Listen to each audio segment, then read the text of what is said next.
ഒരു ഗ്രൂപ്പില് ഇത് കണ്ടത് റിപ്പീറ്റഡ് ക്വസ്റ്റ്യൻസ് വന്നിട്ടുണ്ടെന്നും പറഞ്ഞൊക്കെ ഇങ്ങനെ പറഞ്ഞു.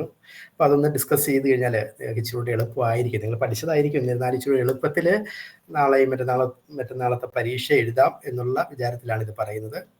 അപ്പൊ ഞാൻ ചെറുതായിട്ട് എന്നെ ഒന്ന് ഇൻട്രൊഡ്യൂസ് ചെയ്യാൻ എന്നെ അറിയാവുന്നവരൊക്കെ ഉണ്ടാകും. കൂടുതലും എൻ്റെ പേര് ജസ്മോൻ എന്നാണ്. ഞാൻ കൂടുതലും ക്ലാസ്സുകളാണ് കൈകാര്യം ചെയ്തുകൊണ്ടിരിക്കുന്നത്. അതോടൊപ്പം തന്നെ നമ്മുടെ ജയിലിൽ ട്രെയിനറായിട്ട് ചെറുതായിട്ട് വർക്ക് ചെയ്യുന്നുണ്ട്. അതോടൊപ്പം തന്നെ പല കോളേജിൽ BEd കോളേജിലും TTC കോളേജിലും പഠിപ്പിക്കുന്ന ഒരു അധ്യാപകൻ കൂടിയാണ്. അപ്പോൾ ഇതാണ്, ബാക്കിയൊക്കെ നമുക്ക് പരിചയപ്പെടാം. അറിയാവുന്നവരൊക്കെ ഉണ്ടാകും, കുറച്ച് പേരൊക്കെ ഉണ്ട്. ഓക്കെ, അപ്പോൾ ഇതിനകത്ത് പറഞ്ഞിരിക്കുന്ന കുറച്ച് ക്വസ്റ്റ്യൻസ് ആണ് ഡിസ്കസ് ചെയ്യണം എന്നുള്ളത്. അപ്പോൾ ആ ക്വസ്റ്റ്യൻസ് 1 പേഴ്സണാലിറ്റി ഡിസോർഡറിനെ കുറിച്ചുള്ള ഒരു ക്വസ്റ്റ്യൻ കണ്ടായിരുന്നു. 2 EDMR എന്നാണ് എഴുതിയേക്കുന്നത്. ഞാൻ ഉദ്ദേശിക്കുന്ന EMDR എന്ന് പറയുന്ന ഒരു തെറാപ്പി ആയിരിക്കണം. അത് തന്നെയാണോ ഉദ്ദേശിച്ചത്? പക്ഷെ ക്വസ്റ്റിനകത്ത് ഒരു തിരിച്ചാണ് കണ്ടത്. EDR എന്ന് പറഞ്ഞാണ്. EMDR എന്ന് പറയുന്ന ഒരു തെറാപ്പി ഉണ്ട്. അപ്പോൾ ആ തെറാപ്പി. അടുത്തത് പോസിറ്റീവ് ആൻഡ് നെഗറ്റീവ് സിംറ്റംസ് എന്താണ്?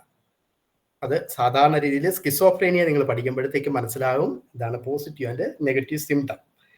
ഇനി 4ാമത്തെ ക്വസ്റ്റ്യനായിട്ട് ഡിസ്കസ് ചെയ്യണം എന്ന് പറഞ്ഞേക്കുന്നത് സ്കിസോഫ്രേനിയ എന്ന് പറയുന്ന ഒരു ക്ലസ്റ്റർ ഓഫ് മാനസിക രോഗമുണ്ട്. സ്കിസോയിഡ് എന്ന് പറയുന്ന ഒരു പേഴ്സണാലിറ്റി ഡിസോർഡർ ആണ്. ഇത് തമ്മിലുള്ള ഡിഫറൻസ് എന്താണെന്നുള്ളതാണ് ചോദിക്കുന്നത്.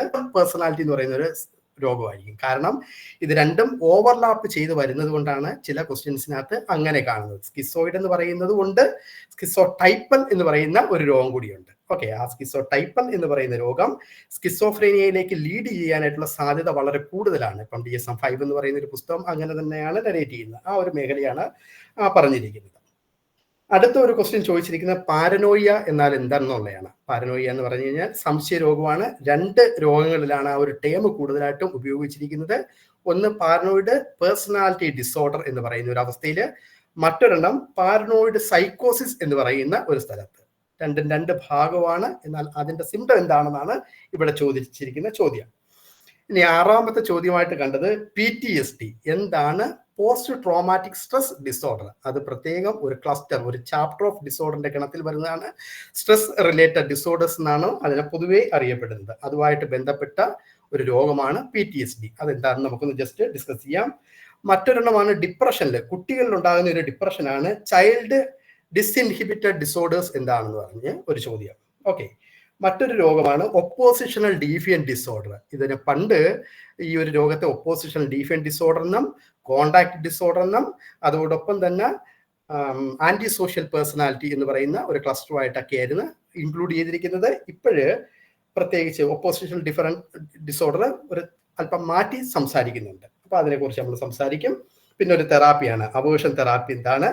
ഹലൂസിനേഷൻ ഡെലൂഷനും എന്താണെന്നുള്ളതാണ് മറ്റൊരു ചോദ്യം. അത് സ്വാഭാവികമായിട്ടും പോസിറ്റീവ് സിംറ്റം നെഗറ്റീവ് സിംറ്റം നിങ്ങൾ പഠിക്കുമ്പോഴത്തേക്ക് ആ ചോദ്യത്തിന് ആൻസർ ആകും. മറ്റൊരു ചോദ്യം ചോദിച്ചിരിക്കുന്നത് ഹലൂസിജൻസ് എന്നാൽ എന്ത്? അതിനെക്കുറിച്ച് പറയുമ്പോഴത്തേക്ക് സബ്സ്റ്റൻസ് എന്താണെന്ന് നമ്മൾ അറിയണം. ഏകദേശം DSM-5 ഒക്കെയും ഏകദേശം ഒരു 10 സബ്സ്റ്റൻസിനെ കുറിച്ച് സംസാരിക്കുന്നുണ്ട്. അതിനകത്ത് ഒരു സബ്സ്റ്റൻസ് ആണ് ഹലൂസിജൻസ് എന്ന് പറയുന്ന ഒരു സംഭവം. ഇത് സാധാരണ രീതിയിൽ സിന്തറ്റിക് ഡ്രഗ്സിന്റെ ഗണത്തിൽ വരുന്ന ഒരു സംഭവമാണ്. ഇതിൽ നിന്നാണ് നമ്മൾ MDMA LSD ഒക്കെ ഉണ്ടാകുന്നത്. ഇതിന്റെ കോമ്പിനേഷനാണ്. അത് നമ്മൾ ചെറുതായിട്ടൊന്ന് ഡിസ്കസ് ചെയ്ത് പോയിരിക്കും. ക്വസ്റ്റ്യൻസ് എല്ലാം ക്ലിയർ ആണോ? ഇത് തന്നെയാണല്ലോ അർത്ഥമാക്കിയിരിക്കുന്ന ക്വസ്റ്റ്യൻസ്. 11ഓളം ക്വസ്റ്റ്യൻസ് ഉണ്ട് അല്ലേ? 11ഓളം ക്വസ്റ്റ്യൻസ് ആണ്. 17 അല്ലേ?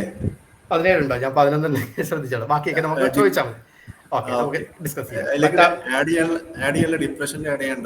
പോസ്റ്റ്മോർട്ടം. ഓക്കെ, അതൊക്കെ ഞാൻ ഇതിനകത്ത് വരുന്നത് കൊണ്ടായിരിക്കും ചിലപ്പോൾ വിട്ടുകളാണ്. ഞാനൊന്ന് ഉച്ചയ്ക്ക് നോട്ട് ചെയ്ത. Okay, very good. നമ്മൾ ഇനി 1ാമത്തെ പേഴ്സണാലിറ്റി ഡിസോർഡർ എന്താണെന്നുള്ള ആ ഒരു രോഗത്തിലേക്ക്, ആ ഒരു സംഭവത്തിലേക്ക് പോയിട്ടായിരിക്കും ഇതിനെക്കുറിച്ച് നമ്മൾ സംസാരിക്കുന്നത്. Okay, personality disorder.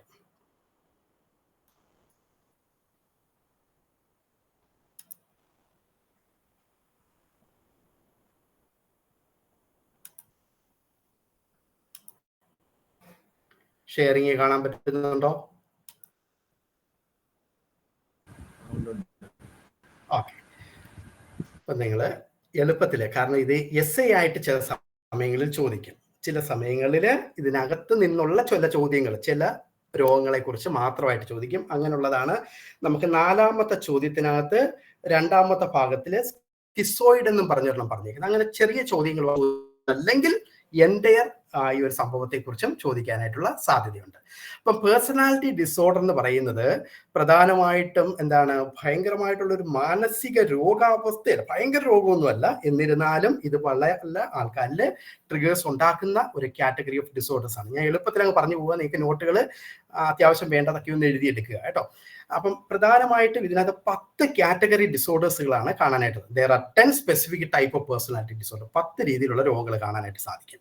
ഈ പറയപ്പെടുന്ന രോഗങ്ങൾക്കെല്ലാം, ഈ പേഴ്സണാലിറ്റി രോഗങ്ങളിൽ പൊതുവേ കണ്ടുവരുന്ന എന്താണ്, personality disorders way of thinking. ആൾക്കാരുടെ ഈ അവസ്ഥകളിലൂടെ കടന്നു പോകുന്ന വ്യക്തികൾക്ക് അവരുടെ തിങ്കിങ്ങിനകത്ത്, അവരുടെ ചിന്തയിൽ, അവരുടെ ഫീലിംഗ്, അവരുടെ അഫക്റ്റീവ് ആയിട്ടോ അല്ലെങ്കിൽ മൂഡിനകത്തോ അവർക്ക് തോന്നുന്ന ഫീലിംഗ് ഉണ്ട്. ആ ഫീലിംഗിനകത്ത് ഉണ്ടാകുന്ന പ്രശ്നം, അതോടൊപ്പം തന്നെ അതിന്റെ അടിസ്ഥാനത്തിൽ ഇവർക്ക് എന്ത് ചെയ്യും, അവരുടെ സ്വഭാവം ഡീവിയേറ്റഡ് ആയി പോകുന്നു എന്നുള്ളതാണ് ഈ രോഗത്തിന്റെ പ്രത്യേകതയായിട്ട് എടുത്തു പറയാം. 3 കാര്യങ്ങൾ ഓർത്തിരിക്കുക: way of thinking, way of feeling and ബിഹേവിയറിനകത്ത് അവർക്ക് പ്രയാസം ഉണ്ടാകുന്ന, ഇത് ലോങ് ലാസ്റ്റിംഗ് ആയിട്ട് പോകാനായിട്ടുള്ള സാധ്യത വളരെ കൂടുതലാണ്.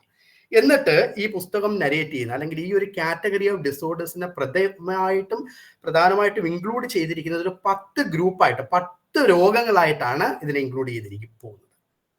അപ്പം എന്നിട്ട് ഇവർ പറയുകയാണ്, ഇതൊരു ഇന്നർ എക്സ്പീരിയൻസ് ആണ്, ആൾക്കാർക്ക് തോന്നുന്ന ഒരു ഇന്നർ എക്സ്പീരിയൻസ് ആണ്. അതുകൊണ്ട് ആ ഇന്നർ എക്സ്പീരിയൻസുകൾ ഉണ്ടാകുന്നത് കൊണ്ട് അവരുടെ സ്വഭാവത്തിനകത്ത് മാറ്റങ്ങൾ സംഭവിക്കുന്നു. സാധാരണ രീതിയിൽ ഈ രോഗം അല്ലെങ്കിൽ ഈ പറയപ്പെടുന്ന പേഴ്സണാലിറ്റി ഡിസോർഡറുകൾ നമുക്ക് തുടക്കം ശ്രദ്ധിക്കപ്പെടാനായിട്ട് സാധിക്കുന്നത് ലേറ്റ് അഡോളസൻസ് ഏജിലായിരിക്കാം.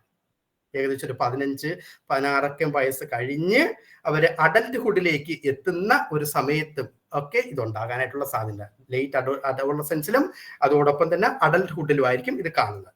ഇനി അവസാനമായിട്ടൊരു 4 ഭാഗങ്ങളെ കുറിച്ച് ഞാൻ ഇവിടെ നരേറ്റ് ചെയ്തിരിക്കുന്നത്. ഒന്ന്, വേ ഓഫ് റെസ്പോണ്ടിങ് ഇമോഷണലി.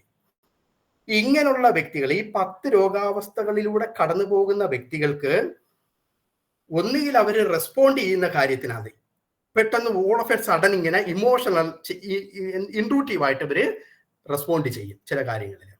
അതോടൊപ്പം തന്നെ മറ്റൊരു പ്രത്യേകത എന്ന് പറഞ്ഞു കഴിഞ്ഞാൽ, ഇവർക്ക് മറ്റുള്ളവരുമായിട്ട് ഒത്തൊരുമിച്ച് പോകാനായിട്ടുള്ള പ്രയാസം ചില രോഗങ്ങളിലുള്ള വ്യക്തികളിൽ കാണും. അതോടൊപ്പം തന്നെ ഇവർക്ക് ഇവരുടെ സ്വഭാവത്തെ നിയന്ത്രിക്കാനായിട്ട് പറ്റാത്ത അവസ്ഥകളിലൂടെ കടന്നു പോകുന്ന വ്യക്തികളായിരിക്കും. ഇനി 4ാമത്തെ പ്രത്യേകത എന്ന് പറഞ്ഞു കഴിഞ്ഞാൽ, ഇവരെ കുറിച്ച് ചിന്തിക്കുന്നതും മറ്റുള്ളവരെ കുറിച്ച് ചിന്തിക്കുന്നതും വളരെ നെഗറ്റീവായിട്ടുള്ള രീതിയിലായിരിക്കും. ഈ പറയപ്പെടുന്ന 4 കാര്യങ്ങളിൽ, ഇപ്പൊ ഞാൻ 4 പോയിന്റുകൾ പ്രത്യേകം എഴുതിയിട്ടുണ്ട്. ഈ 4 കാര്യങ്ങളിൽ ഏതെങ്കിലും 2 എണ്ണം ഇനി നമ്മൾ പറയാൻ പോകുന്ന ഓരോ രോഗങ്ങളിലും കാണണം. സംഭവം പിടികിട്ടിയോ? Okay, very good. ഞാൻ പെട്ടെന്ന് പറഞ്ഞു പോകും, നിങ്ങൾ ഇടയ്ക്ക് ചോദിക്കണം. ഒന്നാമത്തത് ഇനി ഈ 10 രോഗങ്ങളെയും ഇതുപോലെ 3 കാറ്റഗറി ആയിട്ടാണ് തരംതിരിച്ചിരിക്കുന്നത്. ഒന്ന്, cluster A, cluster B, cluster C. Cluster എയുടെ പ്രത്യേകത, ഇവര് പ്രത്യേക ഓടായിട്ടാണ്, ഓട് തിങ്കിങ് ആയി. ഇനി എന്തെല്ലാം പറഞ്ഞ് അവരിൽ ആ മാറ്റാൻ ശ്രമിക്കാനായിട്ട് ശ്രമിച്ചാലും അവരുടെ ചിന്ത അവർക്ക് മാറ്റാനായിട്ട് പറ്റത്തില്ല. ഓട് തിങ്കിങ് ആൻഡ് എക്സെൻട്രിക് ബിഹേവിയർ ആയിരിക്കും.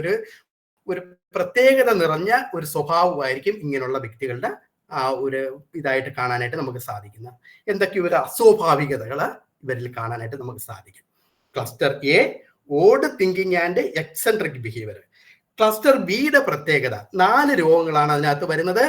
പ്രധാനമായിട്ടും ഈ 4 രോഗത്തിന്റെ പ്രത്യേകത എന്ന് പറഞ്ഞാൽ ഇവർ ഡ്രാമാറ്റിക് ആയിരിക്കും. ഇവരുടെ ജീവിതം മുഴുവൻ നാടകീയ രീതിയിലുള്ള അനുഭവങ്ങളും കാര്യങ്ങളിലൂടെ ആയിരിക്കും ഇവർ പെരുമാറുന്നത്. അതോടൊപ്പം തന്നെ ഇമോഷണൽ ആയിരിക്കും. അപ്പോഴെന്ത് തോന്നുന്നു അതിനനുസരിച്ച് അവരങ്ങ് പെരുമാറും. ഇമോഷണൽ പ്രശ്നങ്ങൾ കാണും. ആ 4 രോഗങ്ങളിലും കാണുന്ന മെയിൻ ഭാഗങ്ങൾ ഡ്രാമാറ്റിക് ആയിരിക്കും, ഇമോഷണൽ ആയിരിക്കും. 3ാമത്തെ രോഗം ക്ലസ്റ്റർ സി, അല്ലെങ്കിൽ അതിന് നമ്മൾ obsessive compulsive disorder, dependent personality, avoidant personality എന്ന് പറയും. ആ 3 രോഗങ്ങളുടെയും പ്രത്യേകത, ഇവര് ആൻഷ്യസ് ആയിരിക്കും, അമിതമായിട്ടുള്ള ആകുലതയും ഭയങ്കര പേടിയും കാണിക്കുന്ന ആൾക്കാരായിരിക്കും. ഈസ് ഇറ്റ് ക്ലിയർ ആണോ ഇത്രയും പറഞ്ഞത്?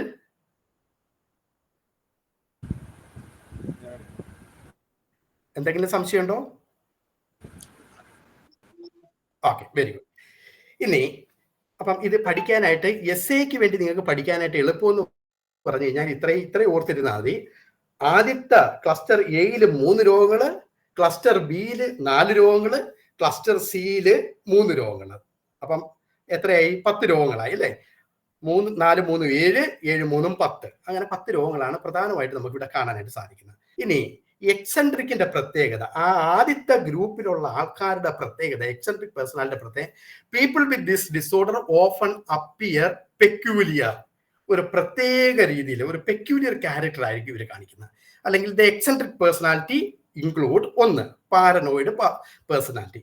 ഇവർക്ക് സ്വാഭാവികമായിട്ട് ഈ പാരനോയിഡ് എന്ന് പറയുന്നത് സംശയ പ്രകൃതമാണ്. കണ്ടോ, ഭയങ്കര സസ്പീഷ്യസ് ആയിട്ടുള്ള അനുഭവമായിരിക്കും. ഒരിക്കലും ഇവർക്ക് സ്കിസോഫ്രേനിയയിൽ കാണുന്നത് പോലെ പോസിറ്റീവ് ആൻഡ് നെഗറ്റീവ് സിംറ്റംസ് വലുതായിട്ട് കാണത്തില്ല, പൊതുവെ കാണത്തില്ല എന്നുള്ളതാണ് പേഴ്സണാലിറ്റി ഡിസോർഡർ. പക്ഷെ ഇവര് എപ്പോഴും സംശയപ്രകൃതം. അപ്പം പാരനോയിഡ് എന്ന് പറയുന്ന വാക്കിന്റെ അർത്ഥം നിങ്ങൾ ഓർത്തിരിക്കണം, സസ്പീഷ്യസ് ആണ്. They are suspicious about others. ഞാൻ നല്ലൊരു ഉദാഹരണം പെട്ടെന്ന് പറഞ്ഞു തീർത്തേക്കാം. എനിക്ക് നല്ല പരിചയമുള്ള ഒരു ചേച്ചിയും ചേട്ടനും എനിക്ക് ഒരിക്കലും കൗൺസിലിങ്ങിന് വന്ന് കുറേ നേരം ഇങ്ങനെ സംസാരിച്ച് പോയി. ലഞ്ചിന്റെ സമയമായപ്പോഴത്തേക്ക് അവർ കപ്പിൾ കൗൺസിലിംഗ് ആകുന്നത് നമ്മൾ ഓരോരുത്തരും ഇരുത്തിയിട്ട് ഇങ്ങനെ സംസാരിച്ച് പോവാം.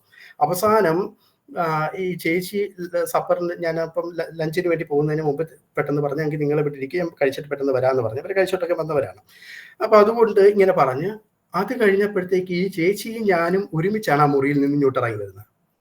എന്നിട്ട് ഞാൻ മുമ്പിന് നടന്നു പോകുന്ന തൊട്ടടുത്ത് ഈ ഹസ്ബൻഡ് ഇരിക്കുന്ന തൊട്ട് മുമ്പിൽ ബെഞ്ചിലിരുന്നിട്ട് ഇയാൾ ചാടി ഇരുന്ന് ഞാൻ ഇച്ചിരി മുമ്പിലോട്ട് പാസ് ചെയ്തെന്ന് മനസ്സിലായപ്പോഴത്തേക്ക് ഇവരുടെ വൈഫിന്, നീ അയാളും കൂടി അകത്ത് എന്ത് വരുന്നത് ഈ പരിപാടി?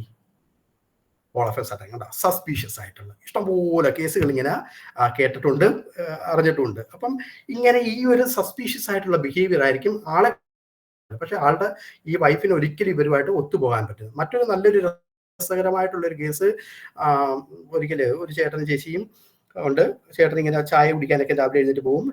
അപ്പം ഒരിക്കലും ഇങ്ങനെ വഴിയെ വരുന്ന വഴിക്ക് ഇവര് എല്ലാ ദിവസവും രാവിലെ എഴുന്നേറ്റ് ഈ ചേച്ചിക്ക് ഇടി കൊള്ളുന്ന കാര്യം അന്വേഷിച്ച് വന്നപ്പോഴത്തേക്ക് രാവിലെ പാലും കൊണ്ടൊരു ചേട്ടൻ പോകും.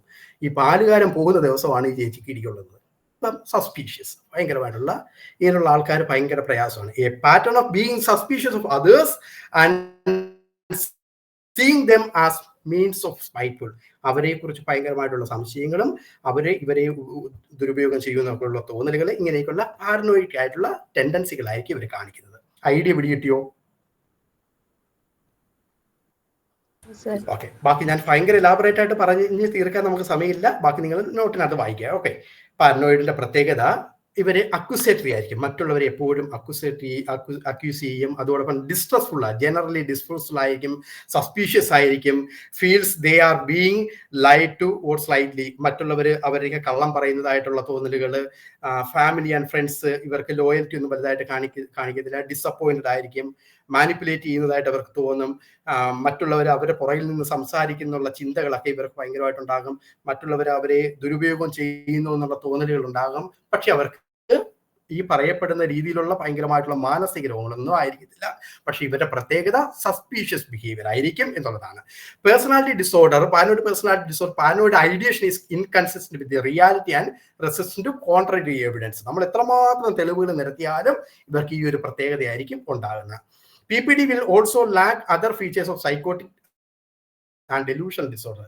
ചില മാനസിക രോഗങ്ങൾ, ഡെലൂഷൻ ഡിസോർഡർ എന്ന് പറയുന്ന രോഗമുണ്ട്, സൈക്കോട്ടിക് എന്ന് പറയുന്ന കുറെ രോഗങ്ങളുണ്ട്. അപ്പൊ അങ്ങനെയുള്ള രോഗങ്ങളിൽ കാണുന്നത് പോലുള്ള ഹലൂസിനേഷനോ അല്ലെങ്കിൽ അങ്ങനെയുള്ള കാര്യങ്ങളൊന്നും ഇവർക്ക് കാണത്തില്ല എന്നുള്ളതാണ് ഈ പേഴ്സണാലിറ്റി ഡിസോർഡറിന്റെ പ്രത്യേകത. Okay, paranoid personality disorder. രണ്ടാമത്തെ രോഗമാണ് നമ്മുടെ ക്വസ്റ്റ്യനകത്ത് പറഞ്ഞിരിക്കുന്നത് സ്കിസോയിഡ് പേഴ്സണാലിറ്റി. സ്കിസോയിഡ് പേഴ്സണാലിറ്റി എന്ന് പറഞ്ഞു കഴിഞ്ഞാൽ being detached from social relationship. ഇവരെപ്പോഴും സോഷ്യൽ റിലേഷൻഷിപ്പിൽ നിന്ന് ഡിറ്റാച്ച് ചെയ്തിരിക്കുന്ന, ആരുമായിട്ട് യാതൊരു ബന്ധവും ഉണ്ടാക്കാൻ പറ്റത്തില്ല, ആരുമായിട്ട് ഒരു അടുപ്പവും കാണിക്കാൻ പറ്റില്ല. അപ്പം അതാണ് ആ ടൈമിനകത്ത്. ഒന്നാമത്തെ എക്സെൻട്രിക് ഓഡ് തിങ്കിങ് ആണ്. അപ്പം ഈ ഓഡ് തോട്ടുള്ളത് കൊണ്ട് അവരൊക്കെ പറയട്ടെ, നീ നിന്റെ വീട്ടുകാരായിട്ട് നീ സംസാരിക്കേ, അല്ലെങ്കിൽ നിന്റെ അളിയനല്ലേ വരുന്നത്, അവനുമായിട്ട് ഇവന് സംസാരിക്കാൻ പറ്റത്തില്ല. അവര് ഡിറ്റാച്ച്ഡ് ആണ്. ഇല്ല, ഞാൻ അവരെന്നെ കണ്ടു കഴിഞ്ഞാൽ ഭയങ്കര പ്രശ്നം, എനിക്ക് കാണാൻ പറ്റത്തില്ല. ഇങ്ങനെ ഡിറ്റാച്ച് ചെയ്തിരിക്കുന്ന ഒരു അവസ്ഥയായിരിക്കും ഈ സ്കിസോയിഡിന്റെ പ്രത്യേകതയായിട്ട് എടുത്തു പറയുന്നത്. Being detach from social relationship and expressing little emotion. ഇങ്ങനെയുള്ളവര് ഇമോഷൻസും ഒക്കെ വളരെ കുറവായിട്ടാണ്. കരച്ചിൽ വരുന്ന സമയങ്ങളിൽ പോലും കരച്ചിൽ കാണിക്കുന്നില്ല. എൻ്റെ ഒരു കസിൻ ബ്രദറിന്റെ ഒരു മോനുണ്ട്. അവൻ ഒരിക്കലും, ഞാൻ കുഞ്ഞിലേ കണ്ടതാ, അപ്പൊ ഒരിക്കലും അവൻ എന്താണ് വീട്ടിൽ പുറത്തിറങ്ങത്തില്ല. ഞാനൊക്കെ കണ്ടിട്ട് വർഷങ്ങളായി, ഈ റീസെന്റ് ആയിട്ട് അവനെ ഞാൻ കാണുന്നത്. വീട്ടിൽ പുറത്തിറങ്ങത്തില്ല. ആള് രാവിലെ ആകുമ്പോൾ ഒരു ക്യാരറ്റും കുറച്ച് വെള്ളവും എടുത്തുകൊണ്ട് മുറിക്കകത്ത് കയറും. പിന്നെ അതോടൊപ്പം തന്നെ സ്കൂളിൽ പോകുന്ന സമയത്തൊക്കെ അത്യാവശ്യം സ്കൂളിൽ പിന്നീട് പയ്യെ പോകാതെ. അപ്പം ഇതാണ് ഈ ഒരു പേഴ്സണാലിറ്റി പ്രത്യേകത. സോളിറ്ററി ലൈഫ് സ്റ്റൈൽ ആയിരിക്കും. Indifference to praise and criticism. ഇവരെ പ്രൈസ് ചെയ്യുകയോ ക്രിറ്റിസൈസ് ചെയ്യുകയോ ഒക്കെ ചെയ്യുമ്പോഴും അതിനോട് ഇൻഡിഫറൻസ് കാണിക്കും. Relationship of no interest. റിലേഷൻഷിപ്പിനകത്ത് താല്പര്യം കാണത്തില്ല. പ്രത്യേകിച്ചും സെക്ഷൽ എക്സ്പീരിയൻസുകളൊക്കെ ചെയ്യാനായിട്ടൊന്നും യാതൊരു താല്പര്യം, അതിനകത്തൊന്നും ഇൻട്രസ്റ്റ് കാണിക്കത്തില്ല. Activities not enjoyed. Friends lacking. Emotionally cold and detached. ഇതായിരിക്കും സ്കിസോയിഡ് പേഴ്സണാലിറ്റിയുടെ പ്രത്യേകതയായിട്ട് എടുത്തു പറയുന്നത്. ഇത്രയും ക്ലിയർ ആണോ? Paranoid, schizoid. 2 ആൻസർ അവിടെ ആയിട്ടുണ്ട്. ഓക്കെ ആണോ? ഓക്കെ. ഇനി ആദ്യത്തെ ക്ലസ്റ്ററിനകത്ത് മൂന്നാമത്തതും ഇതേ രോഗം തന്നെയാണ്. ഇവരും ഈ സ്കിസോടൈപ്പലിന്റെയും പ്രത്യേകത സോഷ്യൽ ഡിറ്റാച്ച്മെന്റ് ആയിരിക്കും. മറ്റുള്ളവരേക്ക് അടുക്കാനായിട്ട് പറ്റുന്നില്ല. അങ്ങനെയുള്ള സംഭവങ്ങൾ തന്നെയാണ് അവർക്കും കാണുന്നത്. പക്ഷേ പ്രത്യേകിച്ച് ഒരെണ്ണം കൂടി അതിനകത്ത് നോട്ട് ചെയ്യണം. they will have a kind of magical thinking. അതാണ് അതിനകത്ത് പ്രധാനമായിട്ടും വരുന്ന വലിയൊരു പോയിന്റ് ആയിട്ട് നിങ്ങൾ ശ്രദ്ധിക്കണം. മാജിക്കൽ തിങ്കിങ് ആയിരിക്കും. they will have a kind of magical thinking.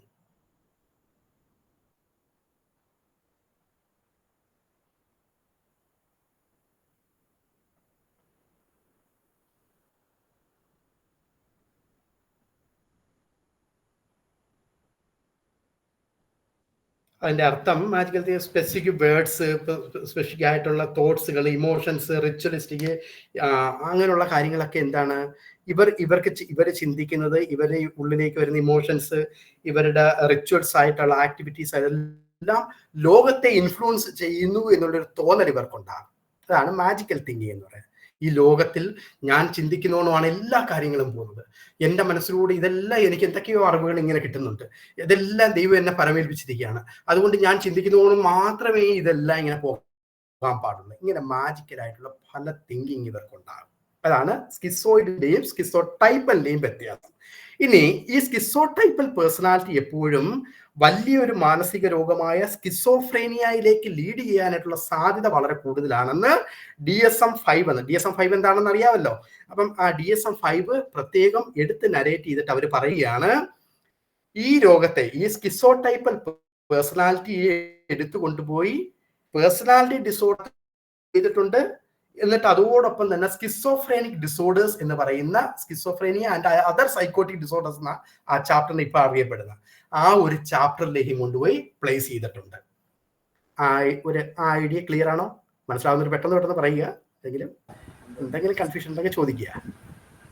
Okay ആണല്ലോ. അപ്പം paranoid personality, schizoid personality, schizotypal personality, ഇതിനെ ഇത്രയും ഇവരുടെ പ്രത്യേകത എന്ന് പറഞ്ഞാൽ ഓഡ് തിങ്കിങ് ആണ്, എക്സെൻട്രിക് ബിഹേവിയർ ആണ്. കണ്ടോ, ആ ഓഡ് ബിഹേവിയറും എക്സെൻട്രിക് തിങ്കിങ്ങും വന്നുണ്ടോ? അപ്പം ആ കാര്യങ്ങൾ അവിടെ ഉണ്ടാകണം എന്നുള്ളതാണ് പറയുന്നത്. ഇതിനുള്ള പ്രത്യേകിച്ചും അഡ്മിനിസ്ട്രേഷൻ, മെഡിസിൻ ഒക്കെ വളരെ വളരെ റെയർ ആയിട്ടാണ് പറയുന്നത്. അതൊന്നും നമുക്ക് വേണ്ട, നിങ്ങൾക്ക് എന്താണെന്നുള്ളത് മാത്രം മതിയല്ലോ. രണ്ടാമത്തെ രോഗം അല്ലെങ്കിൽ രണ്ടാമത്തെ പേഴ്സണാലിറ്റി ഡിസോർഡർ, ആ ക്ലസ്റ്റർ BA പറയുന്ന പേരാണ് ഡ്രാമാറ്റിക്. ഭയങ്കരമായിട്ട് നാടകീയത നിറഞ്ഞ ഒരു അവസ്ഥകളായിരിക്കും ഇവർ കാണിക്കുക. People with this disorder have intense emotions and distorted self image. ഇവർക്ക് ഭയങ്കരമായിട്ടുള്ള ഇമോഷൻസും ഇവരെ കുറിച്ചുള്ള സെൽഫ് ഇമേജുകൾ ഇവർക്ക് ഭയങ്കര പ്രയാസമായിരിക്കും. അവൻ ആരാണ്, എന്താണെന്ന് അങ്ങനെയുള്ള സംഭവങ്ങളൊക്കെ ഒന്നും വലിയ അറിവൊന്നും ഇല്ലാത്ത രീതിയിൽ ഇവർ പെരുമാറും. അപ്പം ഡ്രാമാറ്റിക്, നാടകീയത നിറഞ്ഞ ജീവിത ശൈലിയായിരിക്കും ഇവർ കാണുക. they often tend to behave impulsively. അന്നേരം എന്ത് തോന്നുന്നു അതിനനുസരിച്ചുള്ള പ്രവൃത്തികളായിരിക്കും ഇവര് കാണിക്കുന്നത്. അങ്ങനെയുള്ള ഒരു രോഗമാണ് ആന്റി സോഷ്യൽ പേഴ്സണാലിറ്റി എന്ന് പറയും. Anti social personality. A pattern of disregarding and violating the rights of the other. മറ്റുള്ളവരുടെ റൈറ്റ്സും മറ്റുള്ള റൂൾസും ആൻഡ് റെഗുലേഷൻസിന് എതിരായിരിക്കും എന്നുള്ളതാണ് ആന്റി സോഷ്യലിന്റെ പ്രത്യേകത. They are against rules and rights of the other. Rule പാലിക്കാനായിട്ടും മറ്റുള്ള റൈറ്റ്സും എല്ലാം വയലേറ്റ് ചെയ്യുന്ന ഒരു രീതിയിലുള്ള പ്രവണതയായിരിക്കും ആന്റി സോഷ്യൽ പേഴ്സണാലിറ്റിയുടെ പ്രത്യേകതയായിട്ട് പറയുന്നത്. നേരത്തെ നിങ്ങൾ പഠിക്കുന്ന പുസ്തകത്തിനകത്തൊക്കെ ഈ ഒരു നരേഷൻസ് ആയിരിക്കും പൊതുവേ കാണുന്നത്. ഇപ്പോൾ ആ കോൺടാക്ട് ഡിസോർഡറിന് വേറൊരു രോഗത്തിലേക്ക് കൊണ്ടുപോയി ഇട്ടിട്ടുണ്ട്. എന്നിരുന്നാലും കോൺടാക്ട് ഡിസോർഡറും ആന്റി സോഷ്യൽ ഡിസോർഡറിന്റെയും ക്രൈറ്റീരിയകളും ഒന്ന് തന്നെയാണ്. പക്ഷേ അതിന്റെ ഏജ് ആണ് ആ രോഗത്തെ മാറ്റുന്നത്. ഒരു വ്യക്തി ആന്റി സോഷ്യൽ ആണെന്ന് പറയണമെങ്കിൽ 18 വയസ്സ് കഴിഞ്ഞിരിക്കണം. കോൺടാക്ട് ഡിസോർഡർ എപ്പോഴും ഒരു 16 വയസ്സ് അതിന് 18 വയസ്സിൽ താഴോട്ടുള്ള ഏജുകളിലാണ്. അതാണ് അതിന്റെ പ്രത്യേകതയായിട്ട് എടുത്ത് മനസ്സിലാക്കേണ്ടത്. ഓക്കെ, 2 രോഗങ്ങളും ഏകദേശം ക്രൈറ്റീരിയ എല്ലാം ഒന്ന് തന്നെയാണ്.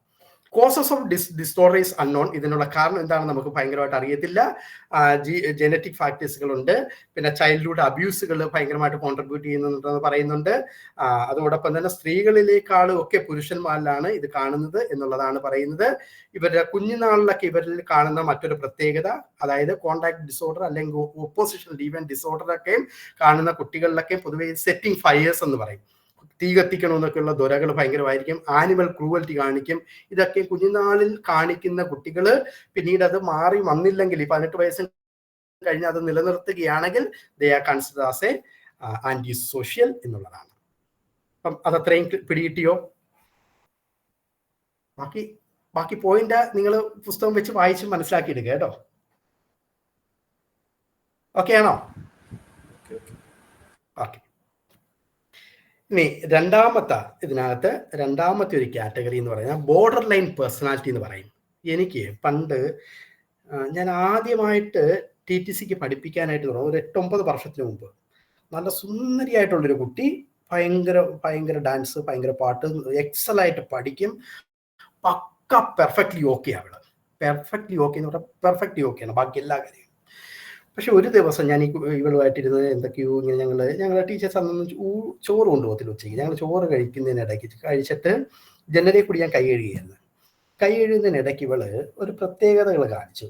ഓരോ ദിവസവും ഓരോ പ്രത്യേകതകളാണ് ഈ കുട്ടിയിൽ കണ്ടത്. ഒരിക്കൽ ഞാനിങ്ങനെ ക്ലാസ്സൊക്കെ കഴിഞ്ഞ് നമ്മൾ യൂറിനൊക്കെ പോയിട്ട് തിരിച്ചു വന്ന് അപ്പം ഇവരുടെ നോട്ടത്തിനകത്തൊരു വലിയ പ്രശ്നമാണ്. ഇവിടെ പെട്ടെന്ന് തന്നെ ഒരു പ്രത്യേക രീതി നോക്കി. എനിക്കാണെങ്കിൽ ആകെ കിളി പോയി. ദൈവമേ, പാണ്ടാ റെസിപ്പി ഇടാൻ മറന്നുപോയോ. നമ്മൾ അത്യാവശ്യം ബോർഡിൻ്റെ അരികെ എഴുതാനൊക്കെ പോയിട്ട് നോക്കിയിട്ടൊന്നും കുഴപ്പമൊന്നുമില്ല. അപ്പം സമാധാനമായി. അത് കഴിഞ്ഞ് ഈ കുട്ടിയുടെ ഈ സെന്റൻസുകൾ ഓരോന്ന് പറയും. നമ്മൾ ക്ലാസ്സിൽ നോട്ട് ചെയ്യുന്നതിനിടയ്ക്ക് ഓരോ വാക്കുകൾ ഇങ്ങനെ ഇവളെ എഴുതിയെടുക്കും. കിട്ടാതെ വരുമ്പം അന്നൊരു 3 രൂപയ്ക്ക് കിട്ടുന്ന ഒരു പേനയുണ്ട്, ഭയങ്കര ഷാർപ്പ് പെന്ന. അപ്പൊ ഇവൾ ഈ പേന എടുത്ത് വെച്ച് തുടയിൽ കുത്തും. ആ കുത്തിനകത്ത് നമുക്ക് ഉറപ്പാണ് അവിടെ പണ്ടാറോടെ കീറിയിട്ടുണ്ടെന്ന്.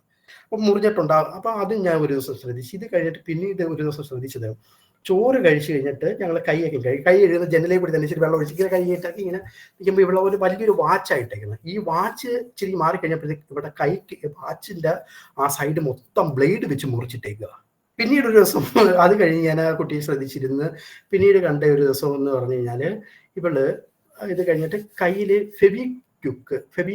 ഫെവി ഹോള് എടുത്ത് പെരട്ടിയിട്ട് ഇങ്ങനെ അത് മണത്തോണ്ടിരിക്കുന്നു. പിന്നെ ഒരു ദിവസം ക്യൂടെക്സ് എടുത്ത് കൈ പെരട്ടിയിട്ട് മണത്തോണ്ടിരിക്കുന്നു. അപ്പം ഇങ്ങനെയുള്ള ഇവർക്ക് ടെൻഷൻ ഉണ്ടാകുമ്പോൾ ചെയ്യുന്ന പ്രത്യേകത. പിന്നീട് ഈ മോളെ ഞാൻ വിളിച്ചിരുത്തി കുറേ നേരം സംസാരിച്ച് എനിക്ക് എന്തൊക്കെ അസുഖമായി ചോദിച്ച് സംസാരിച്ചു വന്നപ്പോഴത്തേക്ക് ഇവള് 8ാം ക്ലാസ് മുതൽ ലൈനടി തുടങ്ങിയതാണ്. 8ാം ക്ലാസ്സിൽ ഒരുത്തൻ സ്നേഹിച്ചു, അത് കളഞ്ഞ്. 9ാം ക്ലാസ്സിൽ ഒരുത്തൻ സ്നേഹിച്ചു, അത് കളഞ്ഞു. 10ല് 12ല് ഡിഗ്രിക്ക് കല്യാണം കഴിക്കുന്നുണ്ടെങ്കിൽ ഓരോ വർഷം മാറി ഒരുത്തന്മാരുണ്ടാകും. കല്യാണം കഴിച്ചൊരു കുഞ്ഞായി. ആ കുഞ്ഞ് ഉള്ള സമയത്താണ് ഇവള് പഠിക്കാൻ വരുന്നത്. പിന്നീട് അവരുടെ ഇത് ഇഷ്യൂ ഒക്കെ ആയിരുന്നു. പിന്നീട് ഇവരുടെ പേരൻസും വന്ന് സംസാരിച്ചായിരിക്കുക. അപ്പം ഇപ്പോഴത്തെ അവിടെ അവസ്ഥ എന്ന് പറഞ്ഞാൽ ഇവള് അവസാനം കല്യാണം കഴിച്ച ഇവളെക്കാളും 10-12 വയസ്സിന് 14 വയസ്സിനും മൂത്ത ഒരു ചേട്ടനെയാണ്. അവസാനം ഇപ്പോഴത് ഡൈവേഴ്സ് ചെയ്യണമെന്ന് പറഞ്ഞൊക്കെ അന്ന് നടക്കുന്നത് 8 വർഷത്തിന് മുമ്പാണേ അന്നത് പറഞ്ഞ്. അപ്പം ഇവരുടെ പ്രത്യേകത എന്ന് പറഞ്ഞാൽ ഇവർക്ക് എന്താണ്, ഈ മൂഡ് സ്വിങ്സ് ഇതുപോലെ ഉണ്ടാകും. അൺസ്റ്റേബിൾ റിലേഷൻഷിപ്പ് ആയിരിക്കും, ഒരു സ്റ്റെബിലിറ്റിയും കാണത്തില്ല. ഇവരെ മറ്റുള്ളവർ ഉപേക്ഷിക്കൂ എന്നുള്ള ഭയങ്കരമായിട്ടുള്ള പേടി ഉണ്ടാകും. സൂയിസൈഡൽ ത്രെറ്റും അങ്ങനെയുള്ള ബിഹേവിയർ, സൂയിസൈഡ് ഐഡിയേഷൻ ഉണ്ട്, സൂയിസൈഡൽ ഫീലിംഗ് ഉണ്ട്, സൂയിസൈഡ് ത്രെട്ടുകളുണ്ട്. അങ്ങനെ സൂയിസൈഡ് ത്രെറ്റ്സുകൾ ഇവർ ഭയങ്കരമായിട്ട് കാണിക്കും. മെന്റൽ, അതോടൊപ്പം തന്നെ ഇൻഅപ്രോപ്രിയേറ്റ് ആങ്കർ, എവിടെയാണോ ദേഷ്യം കാണിക്കുന്നത് അവിടെയൊന്നും അല്ല കാണിക്കുന്നത്. പിന്നീട് ഈ മോഡലിക്ക് ഞാൻ കുറേ ചോദിച്ച് സംസാരിച്ച് വന്നിട്ട് ഒരു കാര്യം ശ്രദ്ധിച്ചെന്ന് പറഞ്ഞാൽ, ഇവള് വീട്ടില് കുഞ്ഞുണ്ട്, കുഞ്ഞ് ഉറങ്ങിക്കഴിയുമ്പോഴൊക്കെയാണ് ഇവൾ എഴുതുന്നത്. അത്യാവശ്യം TTC ഇഷ്ടംപോലെ എഴുതാനും പിടിക്കാനും ഉണ്ടേ. അപ്പൊ അങ്ങനെ എഴുതിക്കൊണ്ടിരിക്കുമ്പോഴുന്ന സമയത്ത് കുഞ്ഞ് കരയോ ബഹളം ഉണ്ടാക്കുകയോ ചെയ്തു കഴിഞ്ഞാൽ ഇവള് ബാത്റൂമിൽ കുളിക്കാനെന്നുള്ള ഭാവത്തിൽ കയറിയിട്ട് അവള് തുണിയെല്ലാം മാറ്റിയിട്ട് അവിടെ ബ്രസ്റ്റ് പൊക്കിയിട്ട് ബ്രസ്റ്റിന് അടിയിൽ ബ്ലേഡ് വെച്ച് മുറിക്കും. ഇവൾ നരേറ്റ് ചെയ്ത കുറേ കാര്യങ്ങൾ ഞാൻ കണ്ടുപിടിച്ച് ഇതിനകത്ത് ഒരു കാര്യം ഇവള് ഈ ചെയ്യുന്ന പ്രവൃത്തിയാണ്. അപ്പൊ ഇങ്ങനെ ഉണ്ടാകുന്ന ഒരു രോഗത്തെ പറയുന്ന പേരാണ് ബോർഡർ ലൈൻ പേഴ്സണാലിറ്റി. അപ്പം ആ ഒരു എക്സാമ്പിൾ നിങ്ങൾ ഓർത്തിരുന്നിട്ട് ബാക്കി കാര്യങ്ങൾ എഴുതിപ്പിക്കുക. A pattern of instability in personal relationship. വേണ്ട, പേഴ്സണൽ റിലേഷൻഷിപ്പ്, അതുകൊണ്ടാണ് ആ മോൾ ഇങ്ങനെ മാറി മാറി ലൈൻ അടിക്കുന്നത്. Instability in a personal relation. Intense emotion, ഇവർക്ക് എപ്പോൾ എന്താണ് കരച്ചിൽ, ഭയങ്കരമായിട്ടുള്ള ഇന്റൻസിറ്റിയിലുള്ള ഇമോഷൻസ്. സെൽഫ് ഹൂവർ, ഇവർ ഭയങ്കര സുന്ദരിയാണ്, ഇവർക്ക് ദേഷ്യവും കാര്യങ്ങളും, ഇവർക്ക് എന്താണ് ഇവളെ കുറിച്ച് പോലും ഉള്ള ആ ഒരു സെൻസ് നഷ്ടപ്പെട്ടു പോകും. Impulsivity, a person with a borderline person may go to great lengths to avoid being abandoned. മറ്റുള്ളവർ ഉപേക്ഷിക്കും എന്നൊക്കെയുള്ള ഇതുണ്ടായിട്ട് ഭയങ്കരമായിട്ട് അതിനു വേണ്ടി ഇങ്ങനെ ഭയങ്കരമായിട്ട് നടക്കുന്ന പ്രവണതകൾ കാണിക്കും. സൂയിസൈഡൽ അറ്റംപ്റ്റ്സ് കാണിക്കും. Display inappropriate intense anger and having ongoing feeling of emptiness. ഭയങ്കരമായിട്ടുള്ള ഒരു ശൂന്യതാബോധവും ഇവരിൽ ഭയങ്കരമായിട്ട് കാണാനായിട്ടുള്ള സാധ്യത ഉണ്ട് എന്നുള്ളതാണ് ഈ ബോർഡർ ലൈനിന്റെ പ്രത്യേകതയായിട്ട് എടുത്തു പറയുന്നത്. ക്ലസ്റ്റർ ട്രാമാറ്റിക് എന്ന് പറഞ്ഞു കഴിഞ്ഞാൽ അതിനകത്ത് നമ്മൾ 2 രോഗങ്ങളാണ് ഇതുവരെയും കണ്ടത്. 4 രോഗങ്ങളുണ്ട്. ഒന്നാമത്തത് ആന്റി സോഷ്യൽ പേഴ്സണാലിറ്റി, രണ്ടാമത്തത് ബോർഡർ ലൈൻ, മൂന്നാമത്തത് ഹിസ്ട്രിയോണിക് പേഴ്സണാലിറ്റി എന്ന് പറയും. Histrionic personality.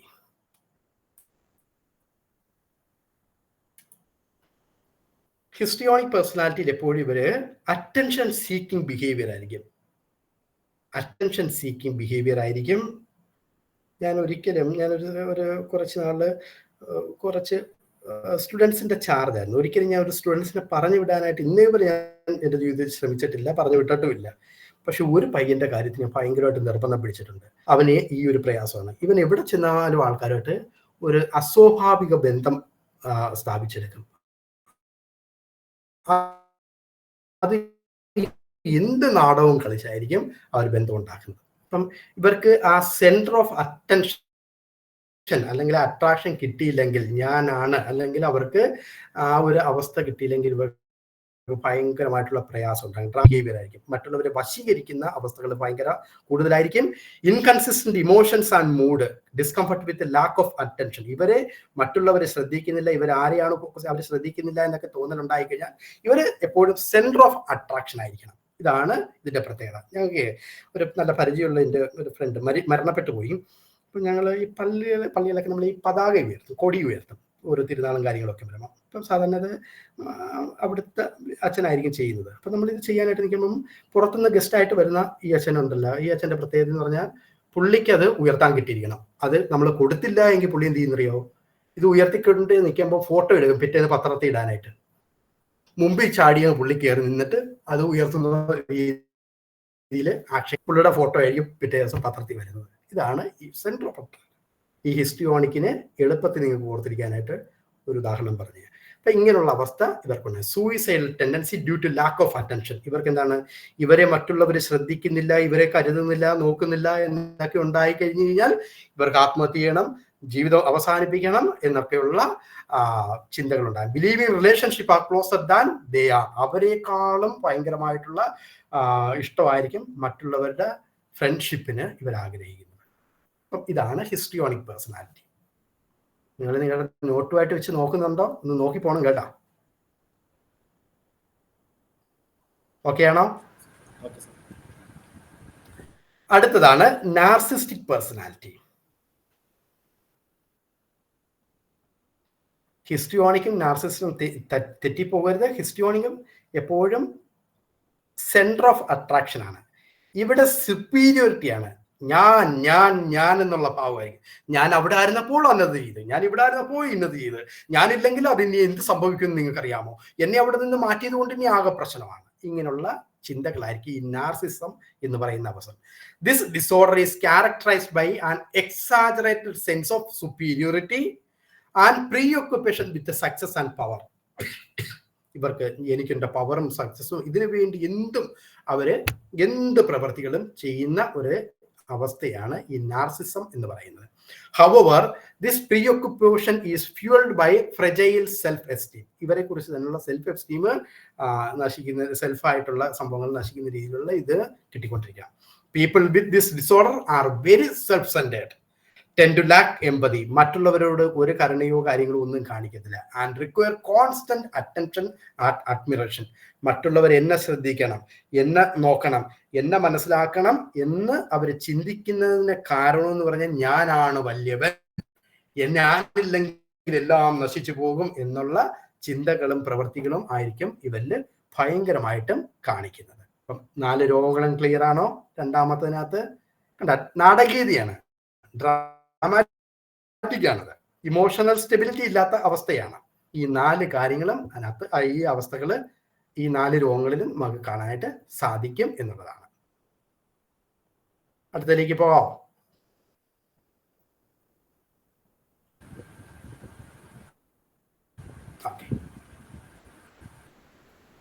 മൂന്നാമത്തെ ക്ലസ്റ്റർ രോഗത്തെ പറയുന്ന പേര് ആൻഷ്യസ് പേഴ്സണാലിറ്റി അല്ലെങ്കിൽ ഫിയർഫുൾ എന്നാണ് പറയുന്നത്. Anxious personality or fearful disorders. People with this disorder often are nervous or fearful. They include 1 avoidant personality. എല്ലാ സാഹചര്യങ്ങളെയും ഇവർ അവോയ്ഡ് ചെയ്യുന്നു എന്നുള്ളതാണ് ഇതിന്റെ പ്രത്യേകത. സ്കിസോയിഡും സ്കിസോടൈപ്പിലും അങ്ങനെയല്ല, അവർക്ക് അത് വേണം എന്നുള്ളതല്ല, അത് വേണ്ടത് കൊണ്ട് അവർ അവോയ്ഡ് ചെയ്യുന്നത്. ഇവിടെ അവർക്ക് ഒരിക്കലും അത് ഒഴിവാക്കാനായിട്ട് പറ്റാത്തതുകൊണ്ട് ഇവർക്ക് പറ്റുന്നില്ല അതിൽ നിന്ന് മാറാനായിട്ട്. Avoidant personality disorder. People with this disorder tend to avoid social contact. അവർ സോഷ്യൽ കോണ്ടാക്ട്സുകൾ ഭയങ്കരമായിട്ടും അവോയ്ഡ് ചെയ്യും. This behaviour is not the result of desire to be alone. ഒറ്റയ്ക്കിരിക്കണം എന്നുള്ള ആഗ്രഹം കൊണ്ടല്ല അവർ ഈ അവോയ്ഡ് ചെയ്യുന്നത്. എന്നാൽ സ്കിസോയിഡിനകത്ത് അവർക്ക് ഒറ്റയ്ക്കാകണം എന്നുള്ള ആഗ്രഹമാണ് അവിടെ കൂടുതലും. ഇവിടെ ആ ഒറ്റയ്ക്കിരിക്കണം എന്നുള്ള അവസ്ഥയല്ല, മറിച്ച് മറ്റുള്ളവർ എന്നെ ശ്രദ്ധിക്കുവോ, എന്നെ നോക്കുമോ, അവരെന്നെ കുറിച്ച് തെറ്റായിട്ട് ഇവാലുവേഷൻ നടത്തുവോ, എന്നെ കുറിച്ച് അവർ നെഗറ്റീവ് പറയുവോ എന്നൊക്കെയുള്ള ഭയങ്കരമായിട്ടുള്ള ദുരകൾ ഉണ്ടാകുന്നത് കൊണ്ടാണ് ആ സിറ്റുവേഷൻസ് അവര് അവോയ്ഡ് ചെയ്യുന്നത്. അങ്ങനെയുള്ള രോഗാവസ്ഥയെ വിളിക്കുന്ന പേരാണ് avoidant personality. They often miss out many valuable social experiences because of their fear of being rejected. മറ്റുള്ളവർ എന്നെ അംഗീകരിക്കത്തില്ലയോ എന്നുള്ള തോന്നലുകളും എന്നെ അവോയ്ഡ് ചെയ്യുമോ എന്നുള്ള ചിന്തകളും ഒക്കെ കൊണ്ടിവര് സാഹചര്യങ്ങളെ ഒഴിവാക്കുന്നു എന്നുള്ളതാണ് അവോയ്ഡന്റ് പേഴ്സണാലിറ്റിയിൽ നമുക്ക് കാണാനായിട്ട് സാധിക്കുന്നത്. ഇനി ഇതുപോലെ തന്നെ മറ്റൊരു രോഗമാണ്, എനിക്ക് അടിമാലി എന്നുള്ള ഒരു ടീച്ചറാണ്. അപ്പൊ ഇവര് വർഷങ്ങളായിട്ട് 10-12ഓളം വർഷം ഇവര് ഹസ്ബൻഡും വൈഫുമായിട്ട് ജീവിക്കുകയാണ്. ഒരു കുഞ്ഞുണ്ട്. കുറേ വർഷങ്ങൾക്ക് ശേഷമാണ് കുഞ്ഞായത്. ഒരു 4-5 കല്യാണം കഴിഞ്ഞ 4-5 വർഷം കഴിഞ്ഞിട്ടാണ് കുഞ്ഞായത്. അപ്പൊ ഇവരെ പ്രശ്നം എന്ന് പറഞ്ഞു കഴിഞ്ഞാല്, കല്യാണം കഴിഞ്ഞതിന് ശേഷം ഇവർ ഒരുമിച്ച് താമസിക്കുന്ന ഹസ്ബൻഡും വൈഫും അമ്മയും. ഈ വ്യക്തി അമ്മയെ വിട്ടിട്ട് അമ്മ എന്ത് പറയുന്നോ അതിനനുസരിച്ച് ആൾക്ക് പെരുമാറാൻ പറ്റുന്നത്. ക്ലിങ്ങിങ് ബിഹേവിയർ ആണ് ഇവരുടെ പ്രത്യേകത. അവസാനം നാട്ടുകാരൊക്കെ ഇങ്ങനെ പയ്യെ ചോദിക്കാനൊക്കെ തുടങ്ങി, ഇത്രയും നാളായിട്ട് കുഞ്ഞൊന്നും ആയില്ലേ ഇങ്ങനെയൊക്കെയുള്ള സംഭാഷണങ്ങളൊക്കെ വന്നപ്പോഴത്തേക്ക് ഈ അമ്മ ഈ മകൻ്റെ എനിക്ക് അനുവാദം കൊടുത്ത് ഇന്ന് പോയി നീ അവിടെ കിടന്നു. ഈ പെണ്ണ് നമ്മുടെ ഇതുപോലുള്ള ഒരു 5-6 വർഷത്തിന് മുമ്പ് എൻ്റെ ഒരു ക്ലാസ് കയറിയിട്ട് അവസാനം അവരെന്നെ വിളിച്ചിട്ട് പറഞ്ഞ കാര്യം. അപ്പം ഇതാണ് ഈ ഡിപ്പെൻഡന്റ് പേഴ്സണാലിറ്റിയുടെ പ്രത്യേകത. ഇവർക്ക് എപ്പോഴും ഒരു വ്യക്തിയിലേക്ക് ക്ലിങ് സ്വഭാവം കാണിച്ചിട്ട് ആ വ്യക്തി നഷ്ടപ്പെടുമോ അല്ലെങ്കിൽ അവരെന്നെ ഉപേക്ഷിച്ച് വിടുമോ എന്നുള്ള ആ ഒരു ചിന്തകളും കാര്യങ്ങളും വന്നിട്ട് ഇവര് ഈ ഒരു ഡിപ്പെൻഡൻസിയിലേക്ക് പോകും. ദേ disorder marked by dependency and submissiveness, needs for constant reassurance. അമ്മ പറഞ്ഞെങ്കിൽ മാത്രമേ അവർക്ക് അവനെന്തും ചെയ്യാൻ പറ്റുള്ളൂ, അമ്മ പറഞ്ഞെങ്കിൽ മാത്രമേ അത് ഓക്കെ ആകത്തുള്ളൂ. ഫീലിംഗ് ഹെൽപ്ലെസ്നെസ്, ഇവർക്ക് എപ്പോഴും ഒരു ഹെൽപ്ലെസ്നെസ് ബിഹേവിയർ ആയിരിക്കും. ഇന്നബിലിറ്റി ടു മേക്ക് ഡിസിഷൻ, ഒരു ഡിസിഷൻ എടുക്കാനായിട്ട് പറ്റത്തില്ല. People with dependent personality disorder often become very close to another individual and spending great effort to please that person. ആ വ്യക്തിയെ, അമ്മയെ ഇങ്ങനെ സൂചിപ്പിക്കാനായിട്ട്, അമ്മയ്ക്ക് സന്തോഷം കൊടുക്കാൻ വേണ്ടി, അല്ലെങ്കിൽ ആ ഒരു വ്യക്തി ആരെയാണോ അവർ ഉള്ളിലേക്ക് എടുക്കുന്ന ആ വ്യക്തിയുമായിട്ട് ഡിപ്പെൻഡൻസി ചെയ്തിട്ട് അവരെ സൂചിപ്പിക്കാനായിട്ട്, അല്ലെങ്കിൽ അവർക്ക് വേണ്ടിയുള്ള ജീവിതം കണക്കായിരിക്കും ഇവരുടെ ജീവിതം. They tend to display passive and clinging behaviour and fear of separation എന്നുള്ളതാണ് ഡിപ്പെൻഡന്റ് പേഴ്സണാലിറ്റിയുടെ പ്രത്യേകതയായിട്ട് പറയപ്പെടുന്നത്. ക്ലിയർ ആണോ?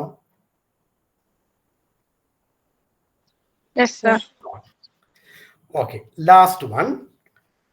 ലാസ്റ്റ് ഡിസോർഡർ ഇതിനകത്ത് ഒബ്സസീവ് കമ്പൽസീവ് പേഴ്സണാലിറ്റി. നിങ്ങൾക്ക് ഇത് തെറ്റിപ്പോകരുത്. 2 രോഗങ്ങളുണ്ട് ഇതുമായിട്ട് ബന്ധപ്പെട്ട്. ഈ പേരിൽ 2 രോഗങ്ങളുണ്ട്. ഒന്നിനെ നമ്മൾ ഒബ്സസീവ് കമ്പൽസീവ് OCD എന്ന് പറയുന്ന ഒരു ഒബ്സസീവ് കമ്പൽസീവ് ഡിസോർഡർ. ഇതെന്ന് പറഞ്ഞു കഴിഞ്ഞാൽ ഒബ്സസീവ് കമ്പൽസീവ് പേഴ്സണാലിറ്റി ഡിസോർഡർ. രണ്ടും 2 കാര്യങ്ങളാണ്, എൻറ്റയർലി ഡിഫറെൻ്റ് ആണ്. ഒരെണ്ണം വലിയൊരു മേജർ മെന്റൽ ഡിസോർഡർ ആണ് OCD എന്ന് പറയുന്നത്. ഒബ്സസീവ് കമ്പൽസീവ് എന്ന് പറയുന്നത് ഒരു പേഴ്സണാലിറ്റി ഡിസോർഡർ ആണ്. ഇങ്ങനെ നിങ്ങൾ തരംതിരിച്ചിട്ട് വേണം മനസ്സിലാക്കാനായിട്ട്. ഇതിന്റെ പ്രത്യേകതയായിട്ട് പറയുന്നത് OCDയും ഒബ്സസീവ് കമ്പൽസീവ് പേഴ്സണാലിറ്റി PD അതിന്റെ അർത്ഥം നമ്മൾ ഈ പറയുന്ന കാര്യങ്ങളിൽ എപ്പോഴും ഇവർക്ക് പ്രീ ഓക്കുപ്പൈഡ് വിത്ത് ഡീറ്റെയിൽസ് ആയിരിക്കും. അതോടൊപ്പം തന്നെ പെർഫെക്ഷനിസം എന്നുള്ള സംഭവമാണ് ഇതിനകത്ത് ഭയങ്കരമായിട്ട് വർക്ക് ചെയ്യുന്നത് ഈ രോഗികൾക്കുണ്ടാകുന്നത്. മറ്റേതിനകത്ത് OCDയിലാണ് ഒബ്സസീവ് തോട്ടും കമ്പൽസീവ് ആയിട്ടുള്ള ആക്ഷനുമാണ്. ഒരു തോട്ട് വരുന്നു, ആ തോട്ടിനനുസരിച്ച് അവർക്ക് അത് പ്രവർത്തിക്കണം എന്നുള്ളതാണ് ഒബ്സസീവ് കമ്പൽസീവ് ഡിസോർഡറിനകത്ത്. എന്നാൽ ഇവിടെ OCPD ഒരിക്കലും ഒബ്സസീവ് തോട്ടോ കാര്യങ്ങളും വലുതായിട്ട് ഉണ്ടാകാതെ, എന്നാലും ഒബ്സഷൻ ഉണ്ട്.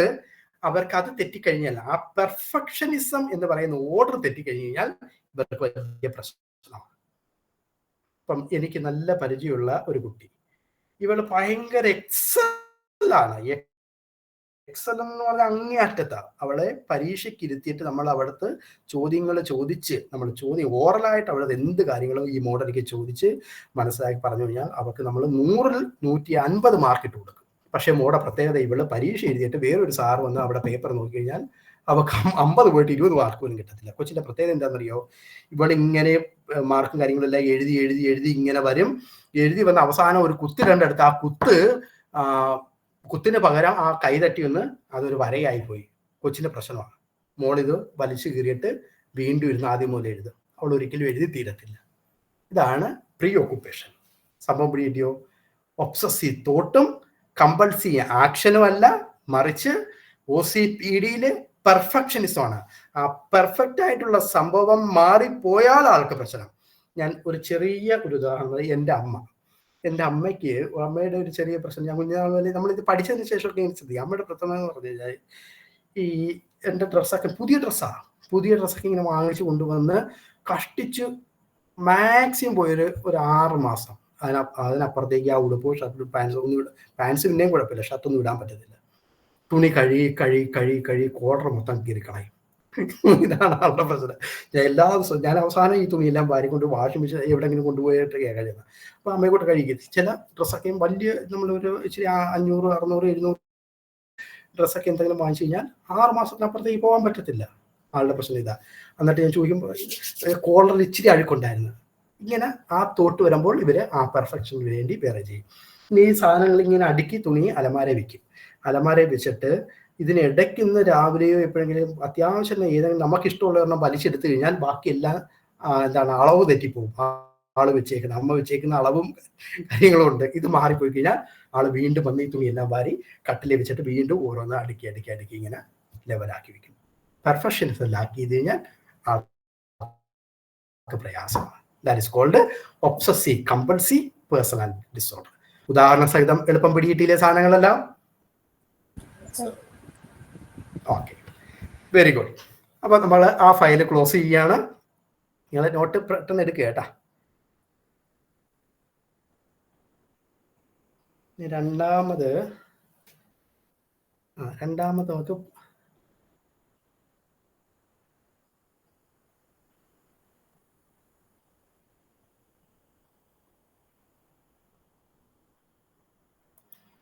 രണ്ടാമത്തെ മറ്റൊരു ചോദ്യം പറഞ്ഞിരുന്നത് ഇതാണ്: ഡിസ്റപ്റ്റീവ് മൂഡ് ഡിസ്റെഗുലേഷൻ ഡിസോർഡർ. കാണാമോ? നിങ്ങൾക്ക് ഷെയറിംഗ് ഓക്കെ അല്ലേ? അപ്പൊ ഇത് ഈ ഒരു ചാപ്റ്ററിനകത്ത് വരുന്ന രോഗങ്ങൾ നിങ്ങൾക്ക് മാറിയും തിരിഞ്ഞൊക്കെ ചോദിച്ചേക്കാം, നിങ്ങൾ ഓർത്തിരിക്കണം കേട്ടോ. അപ്പൊ ഞാൻ അത് മാത്രമേ നമ്മൾ ഫോക്കസ് ചെയ്ത് പറയുന്നുള്ളൂ. ഡിസ്റപ്റ്റീവ് മൂഡ് ഡിസ്റെഗുലേഷൻ ഡിസോർഡർ, ഇതിന്റെ പ്രത്യേകത ഡിപ്രഷനകത്ത് കിടക്കുന്ന രോഗമാണ്. ഡിപ്രഷനാണ്. ഈ ഡിപ്രഷന് നമ്മൾ പല കാറ്റഗറൈസ് ചെയ്തിട്ട് ആൾക്കാരിൽ നമുക്ക് ഡിപ്രഷൻ കാണാനായിട്ട് സാധിക്കും. അതിനകത്ത് ഒന്നാമത്തെ കുട്ടികളിലാണ് പൊതുവെ ഈ ഡിസ്റപ്റ്റീവ് മൂഡ് ഡിസ്റെഗുലേഷൻ ഡിസോർഡർ കാണുന്നത്. ഒന്നാമത്തെ ഡിസോർഡർ അതാണ്. രണ്ടാമത്തെ ഡിപ്രഷൻ എന്ന് പറഞ്ഞു കഴിഞ്ഞാൽ മേജർ ഡിപ്രഷൻ അല്ലെങ്കിൽ ക്ലിനിക്കൽ ഡിപ്രഷൻ എന്ന് പറയും. ഓക്കെ. മൂന്നാമത്തത് ഇതിന്റെ ഒരു കാലദൈർഘ്യം അനുസരിച്ച് മറ്റൊരു രോഗമുണ്ട്, പെർസിസ്റ്റന്റ് ഡിപ്രസീവ് ഡിസോർഡർ അല്ലെങ്കിൽ ഡിസ്തമിയ എന്ന് പറയും. മറ്റൊരു രോഗമാണ് പ്രീ മെൻസ്ട്രൽ ഡിസ്ഫോറിക് ഡിസോർഡർ. ഇതിന്റെ പ്രത്യേകത ഈ പറയപ്പെടുന്ന ഡിപ്രഷൻ്റെ പ്രീ മെൻസ്ട്രൽ എന്ന് പറയുന്നത് മെൻസ്ട്രേഷൻ, ആ ലൂണൽ സ്റ്റേറ്റ് എന്ന് പറയാം. ആ ലൂണൽ പീരീഡിന് മുമ്പ് അവർക്ക് മെൻസ്ട്രേഷൻ ഉണ്ടാകുന്നതിന് ഒരു 3 ദിവസത്തിന് മുമ്പ് ഈ സംഭവം ഉണ്ടാകും. പ്രീ മെൻസ്ട്രൽ ഡിസ്ഫോറിക്, ആ മെൻസ്ട്രേഷനുമായിട്ട് പിന്നെ ആ മെൻസ്ട്രേഷൻ കഴിഞ്ഞ് അതിന് ശേഷം അത് അങ്ങോട്ട് പോകുമ്പോൾ പിന്നെ അവർക്ക് പ്രശ്നം ഉണ്ടാകത്തില്ല. അങ്ങനെ ഉണ്ടാകുന്ന ഒരു രോഗമാണ് പ്രീ മെൻസ്ട്രൽ ഡിസ്ഫോറിക് ഡിസോർഡർ. അതിന് ക്ലിനിക്കൽ ഡയഗ്നോസ്റ്റിക് ക്രൈറ്റീരിയ പറയുന്നത് ഒരു വ്യക്തിക്ക് ഈ രോഗമാണെന്ന് പറയണമെങ്കിൽ 2 വർഷം കഴിയണം. അപ്പൊ ഈ മാസം അവർക്ക് ഈ ന്യൂണൽ സ്റ്റേറ്റിലേക്ക് വരുമ്പോൾ, ആ ഒരു പീരീഡിലേക്ക് വരുമ്പം മെൻസ്ട്രേഷൻ ഉണ്ടാകുന്ന തൊട്ട് മുമ്പ് കുറച്ച് ദിവസത്തിന് മുമ്പ് ഇങ്ങനെ ആൾക്ക് ഡിപ്രഷൻ ഇതൊക്കെ ആയി വരുന്നു. അത് പക്ഷേ അത് വന്ന് മെൻസ്ട്രേഷൻ കഴിഞ്ഞു പിന്നെ അവർ ഓക്കെ ആയിരിക്കും. ബാക്കി 28 ദിവസം ഓക്കെ ആയിരിക്കും. അത് കഴിഞ്ഞ് അടുത്ത മാസം അവർക്ക് യാതൊരു പ്രശ്നം ഉണ്ടായില്ലെങ്കിൽ ഈ രോഗമല്ല. കണ്ടിന്യൂസ് ആയിട്ട് ഇങ്ങനെ ഒരു 24 മാസങ്ങളിലും ഉണ്ടെങ്കിൽ മാത്രമേ നമുക്ക് ഈ രോഗത്തെ ഈ പേരിൽ പറയാനായിട്ട് സാധിക്കത്തുള്ളൂ. അങ്ങനെയുള്ള ഒരു രോഗമുണ്ട്. ചില ആൾക്കാർക്ക് സബ്സ്റ്റൻസ് ഉപയോഗിക്കുന്നത്, നമ്മൾ പറഞ്ഞു ഹലൂസിഡൻസ് എന്നൊക്കെ പറഞ്ഞില്ലേ, സബ്സ്റ്റൻസ് അല്ലെങ്കിൽ ഓപ്പിയറ്റ്സ്, ഇങ്ങനെയൊക്കെയുള്ള സബ്സ്റ്റൻസുകളുണ്ട്. ഈ സബ്സ്റ്റൻസ് ഉപയോഗിക്കുന്നത് വഴിയും ചില മെഡിക്കേഷൻസ് ഉപയോഗിക്കുന്നത് വഴിയും ചില ആൾക്കാരിൽ ഡിപ്രഷൻ കാണും. അങ്ങനെയുള്ളതിനെയാണ് substance medication induced depressed disorder എന്ന് പറയുന്നത്. ഇനി ചില ആൾക്കാർക്ക് ചില മെഡിക്കൽ കണ്ടീഷൻസ് ഉള്ളതുകൊണ്ട്, ട്യൂമർ ഉള്ളത് കൊണ്ട് അല്ല അങ്ങനെയൊക്കെയുള്ള അവസ്ഥകളൊക്കെ ഉള്ളവർക്ക് ചില ആൾക്കാർക്ക് ഈ ഡിപ്രഷൻ ഉണ്ടാകാം. ഇനി 7ാമത്തെ കാറ്റഗറി എന്ന് പറഞ്ഞാൽ അൺസ്പെസിഫൈഡ്. അപ്പം അതിന്റെ കാരണം നമുക്ക് കൃത്യമായിട്ടും സ്പെസിഫൈ ചെയ്യാനായിട്ട് പറ്റുന്നില്ല. അങ്ങനെയുള്ള ഒരു ഡിപ്രഷൻ ഉണ്ട്. ഓക്കെ.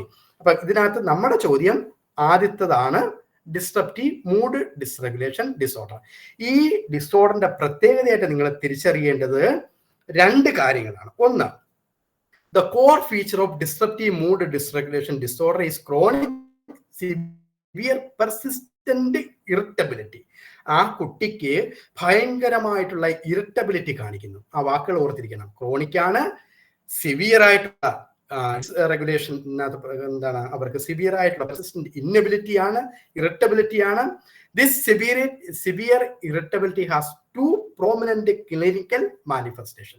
ഈ സംഭവത്തിന്, ഈ ഇറിറ്റബിലിറ്റിക്ക് 2 കാര്യങ്ങളാണ് ഉള്ളത്. ഒന്ന്, ഫ്രീക്വന്റ് ടെമ്പർ ബേസ്റ്റ് ഔട്ട്. ഭയങ്കരമായിട്ട് കുട്ടി ഇങ്ങനെ ഇരിക്കുന്നു, അവരിയ്ക്കുമ്പോഴത്തേക്ക് അവരുടെ ടെമ്പർ കംപ്ലീറ്റ് പോകുന്നു. ആ കംപ്ലീറ്റ് ആയിട്ട് ടെമ്പർ പോകുന്നതിനനുസരിച്ച് ആ കുട്ടി എന്ത് ചെയ്യുന്നു, ബേസ്റ്റ് ഔട്ട് ആയിട്ട് കാണിക്കുന്നു. ഇത് കാണിക്കണം. പറഞ്ഞ മനസ്സിലായി? ഈ സംഭവം പിടിയിട്ടിയോ? ആ പറഞ്ഞ 2 പോയിന്റ് വ്യക്തമാണോ? ഓക്കെ. ആ ഇറിറ്റബിലിറ്റി നമുക്ക് 2ആയിട്ട് പ്രോമിനന്റ് ഫീച്ചർ ആയിട്ട് കാണാം. ഒന്ന്, ടെമ്പർ ബേസ്റ്റ് ഔട്ട് ആണ്. അപ്പൊ ഈ ടെമ്പർ ബേസ്റ്റ് ഔട്ട് എന്ന് പറയുന്നത് കൊണ്ട് മൈക്ക് ഒന്ന് ഓഫ് ചെയ്തേക്കണം കേട്ടോ. ടെമ്പർ ബേസ്റ്റ് ഔട്ട് കൊണ്ട് ഉദ്ദേശിക്കുന്നത് ഇതാണ്, കുട്ടിക്ക് സ്വാഭാവികമായിട്ടും this burst out typically occurs in response to frustration. എപ്പോഴെങ്കിലും ഫ്രസ്ട്രേറ്റഡ് ആകുമ്പം and can be a verbal or behaviour. ഒന്നുകിൽ ഇവൻ വാക്കുകൊണ്ട് പറയും, അതല്ലെങ്കിൽ ഈ കുട്ടി അവിടെ ഇരിക്കുന്ന പാത്രങ്ങളും സാധനങ്ങളൊക്കെ എറിഞ്ഞ് പൊട്ടിക്കും. ഇങ്ങനെയാണ് അവൻ ടെമ്പർ ബേസ്റ്റ് ഔട്ട് കാണിക്കുന്നത്. അപ്പം ഈ അഗ്രഷൻ കാണിക്കുന്നത് ഒന്നുകിൽ വാക്കുകൊണ്ട് പച്ചത്തെറികൾ പറയും. കുഞ്ഞുകുട്ടിയാണ്, ഒരിക്കലും പറയാൻ പാടില്ല. അവനെ ഇവിടെ നിന്നൊക്കെ കേട്ട വാക്കുകളൊക്കെ അങ്ങ് ഭയങ്കരമായിട്ടും വെർബലായിട്ട് ഇവൻ അവതരിപ്പിക്കും, കാര്യങ്ങൾ പറയും, അല്ലെങ്കിൽ സ്വഭാവത്തിനകത്ത് കാണിക്കും. They must occur frequently. എടുത്തു പറയുകയാണ്, ഇത് കണ്ടിന്യൂസ് ആയിട്ട് ഫ്രീക്വന്റ് ആയിട്ട് കാണിക്കണം. On average 3 or more time per week. ആഴ്ചയിൽ 7 ദിവസമുണ്ട്, അതിനകത്ത് ഒരു 3-4 ദിവസമെങ്കിലും ഈ കുട്ടി ഈ ടെമ്പർ ബേസ്റ്റ് ഔട്ട് കാണിക്കണം. ഓവർ അറ്റ്ലീസ്റ്റ് 1 year, 1 വർഷക്കാലത്തിനിടയ്ക്ക് ഓരോ ആഴ്ചയിലും 3 ദിവസം മുതൽ 3 ദിവസത്തിന് മുകളിലേക്ക് ഈ കുട്ടി ഈ ടെമ്പർ ബേസ്റ്റ് ഔട്ട് കാണിക്കുകയാണെങ്കിൽ ആ കുട്ടിയെ നമുക്ക് എന്ത് പറയാൻ പറ്റും, അവന് ടെമ്പർ ബേഴ്സ്റ്റ് ഔട്ട് സംഭവമുണ്ട്. സച്ചാസ് അതിന്റെ പ്രത്യേകത അവർ പറയുന്നത് such as in home and at least school. ഇതിനകത്ത് ഏതെങ്കിലും ചില സ്ഥലങ്ങളിൽ ചില കുട്ടികൾ വീട്ടിൽ മാത്രം കാണിക്കും. അങ്ങനെ ഉണ്ടായാൽ പോരാ, വീട്ടിലും സ്കൂളിലും കൂട്ടുകാരിരിക്കുകയും ഇങ്ങനെയൊക്കെ പല സ്ഥലങ്ങളിൽ കാണിക്കണം എന്നുള്ളതാണ് ടെമ്പർ ബേഴ്സ്റ്റ് ഔട്ട് പറയുന്നത്. ആ കോൺസെപ്റ്റ് ക്ലിയർ ആണോ?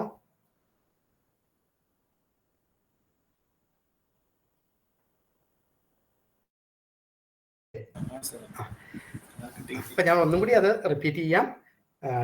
എന്താണ് കുട്ടികളുടെ ഡിസ്ഇൻറ്റഗ്രേറ്റഡ് ഡിസോർഡർ എന്താണെന്ന് ചോദിക്കുമ്പോൾ നിങ്ങൾ ഡിപ്രഷൻ എന്താണെന്ന് എഴുതണം. ഡിപ്രഷന്റെ സംഭവത്തിനകത്ത് വരുന്ന ഒരു കാറ്റഗറി ഓഫ് ഡിസോർഡർ ആണ്. ഇത് സാധാരണ രീതിയിൽ കുട്ടികളിലാണ് കണ്ടുവരുന്നത്. അതിന് 2 പ്രോമിനന്റ് ഫീച്ചേഴ്സ് ആണ് പറയുന്നത്. ഒന്ന് ടെമ്പർ ബേഴ്സ്റ്റ് ഔട്ട്, അവർ അങ്ങനെയുള്ള കുട്ടികൾ ഇറിറ്റബിലിറ്റി ആണ് കാണിക്കുന്നത്. ആ ഇറിറ്റബിലിറ്റിയിൽ എപ്പോഴും ടെമ്പർ ബേഴ്സ്റ്റ് ഔട്ട് ഉണ്ടാകും. രണ്ടാമത്തെ ആ ടെമ്പർ ബേഴ്സ്റ്റ് ഔട്ട് അവർ കാണിക്കേണ്ടത് പല സെറ്റിങ്ങിലായിരിക്കണം. ആ പല സെറ്റിംഗ് എന്ന് പറഞ്ഞു കഴിഞ്ഞാൽ ഒരു വർഷത്തിനിടയ്ക്ക് ആഴ്ചയിൽ 3 തവണയെങ്കിലും വിധം അത് നിർബന്ധമായിട്ടും കാണിച്ചെങ്കിൽ മാത്രമേ ആ കുട്ടികൾ ടെമ്പർ ബേഴ്സ്റ്റ് ഔട്ട് ഉണ്ടെന്ന് പറയാൻ പറ്റത്തുള്ളൂ. സാധാരണ എല്ലാ കുട്ടികളും വാശിയും ഇതൊക്കെ കാണിക്കും, അതല്ല ഇത്.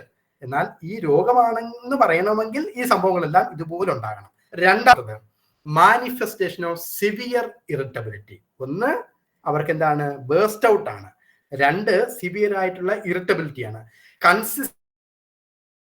ഇറിറ്റബിൾ ഓർ ആംഗ്രി മൂഡ്, ഭയങ്കര ദേഷ്യഭാവം, ഭയങ്കരമായിട്ടുള്ള ഇവർക്ക് ഇത് വരുമ്പോഴത്തേക്ക് ഭയങ്കര കൺട്രോൾ ചെയ്യാനായിട്ട് പറ്റാത്തുള്ള അരിശവും ദേഷ്യവും. ആ ദേഷ്യം ഉണ്ടാകുന്നതിന്റെ അടിസ്ഥാനത്തിൽ കുട്ടി ഇതിൽ നിന്ന് പാത്രം എടുത്തെറിയുന്നു, ഭയങ്കര ദേഷ്യം കാണിക്കുന്നു, വാവുണ്ട് ബഹളം ഉണ്ടാക്കുന്നു, ഇങ്ങനെയുള്ള എല്ലാം കാണിക്കാം.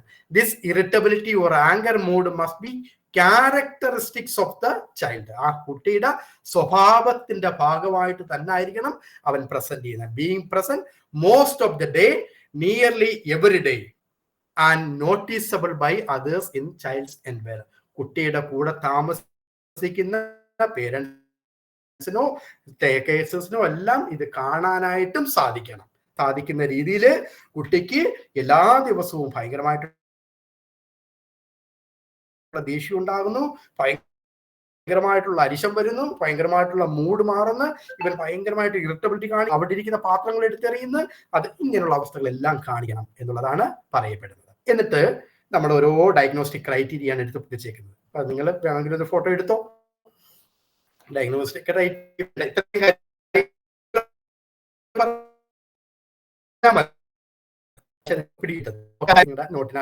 mood dysregulation disorder must be carefully distinguished from presentation of the other related condition. മറ്റുള്ള റിലേഷൻ കണ്ടീഷൻ, ചില കുട്ടികൾക്ക് പീഡിയാട്രിക് ബൈപ്പോളാർ എന്നൊക്കെ പറയുന്ന രോഗങ്ങളുണ്ട്, അല്ലെങ്കിൽ എന്താണ് അങ്ങനെയൊക്കെയുള്ള അവസ്ഥകളിലൊക്കെ ഉണ്ട് കുട്ടികളിലൊക്കെ ഇതുണ്ടാകാം. പക്ഷെ അത് റൂൾ ഔട്ട് ചെയ്യണം എന്നുള്ളതാണ് പറയപ്പെടുന്നത്. അപ്പം അത് ഇത്രയുമാണ് ഡിപ്രഷന്റെ. ഇനി ഇതിനകത്തൊന്ന് ശ്രദ്ധിക്കുക, ഈ ഡിപ്രഷൻ എന്ന് പറയുന്ന രോഗത്തിന്റെ കുറച്ച് പ്രത്യേകതകളുണ്ട്.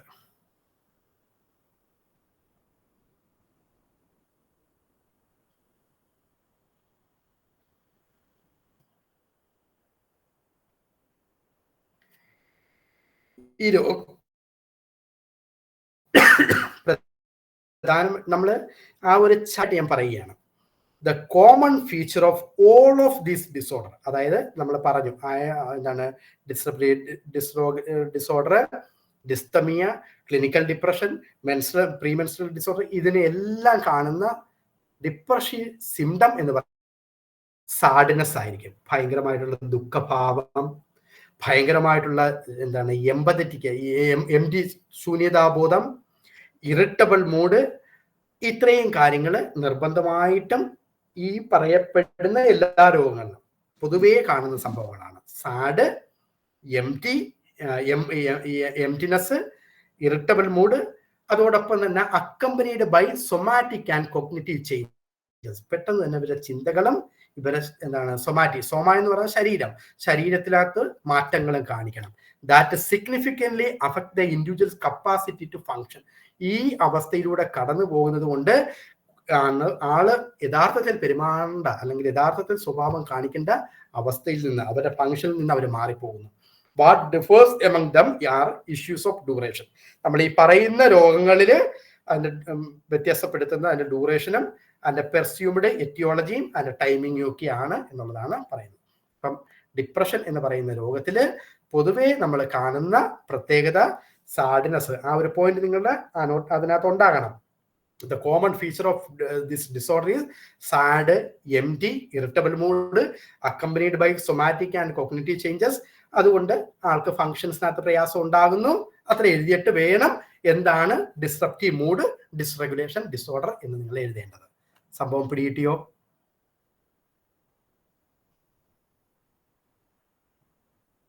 ഇസ് ഇറ്റ് ഓക്കെ ആണോ?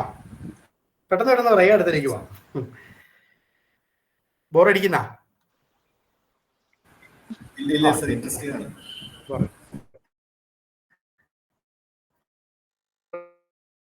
നമ്മൾ പറഞ്ഞിരുന്ന മറ്റൊരു രോഗമാണ് കോണ്ടാക്ട് ഡിസോർഡർ അല്ലേ പറഞ്ഞത്?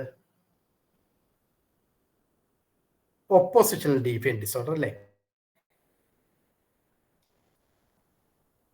അപ്പം ഈ നമ്മൾ ആന്റി സോഷ്യൽ പേഴ്സണാലിറ്റി പഠിച്ചു.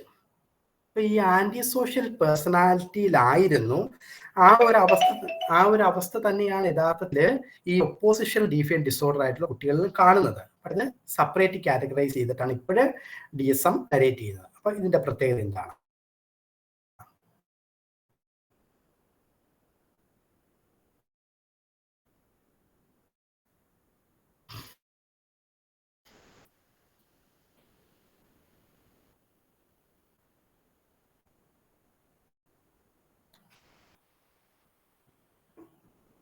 ഇതിനകത്ത് ഒരു ഇച്ചിരി ബോൾഡ് ചെയ്തിട്ട് ഒരു 3 കാര്യങ്ങൾ ആയിട്ടുള്ള ബിഹേവിയർ കാണിക്കും. ഇത് അതിനേക്കാൾ ഉയർന്ന രീതിയിലുണ്ട്. അപ്പം angry or irritable mood, argumentative and defiant behaviour, അതോടൊപ്പം തന്നെ വിൻഡിക്കേറ്റീവ്നെസ് എന്ന് പറയുന്ന ഒരു കാറ്റഗറിയിലാണ് ഇതുള്ളത്.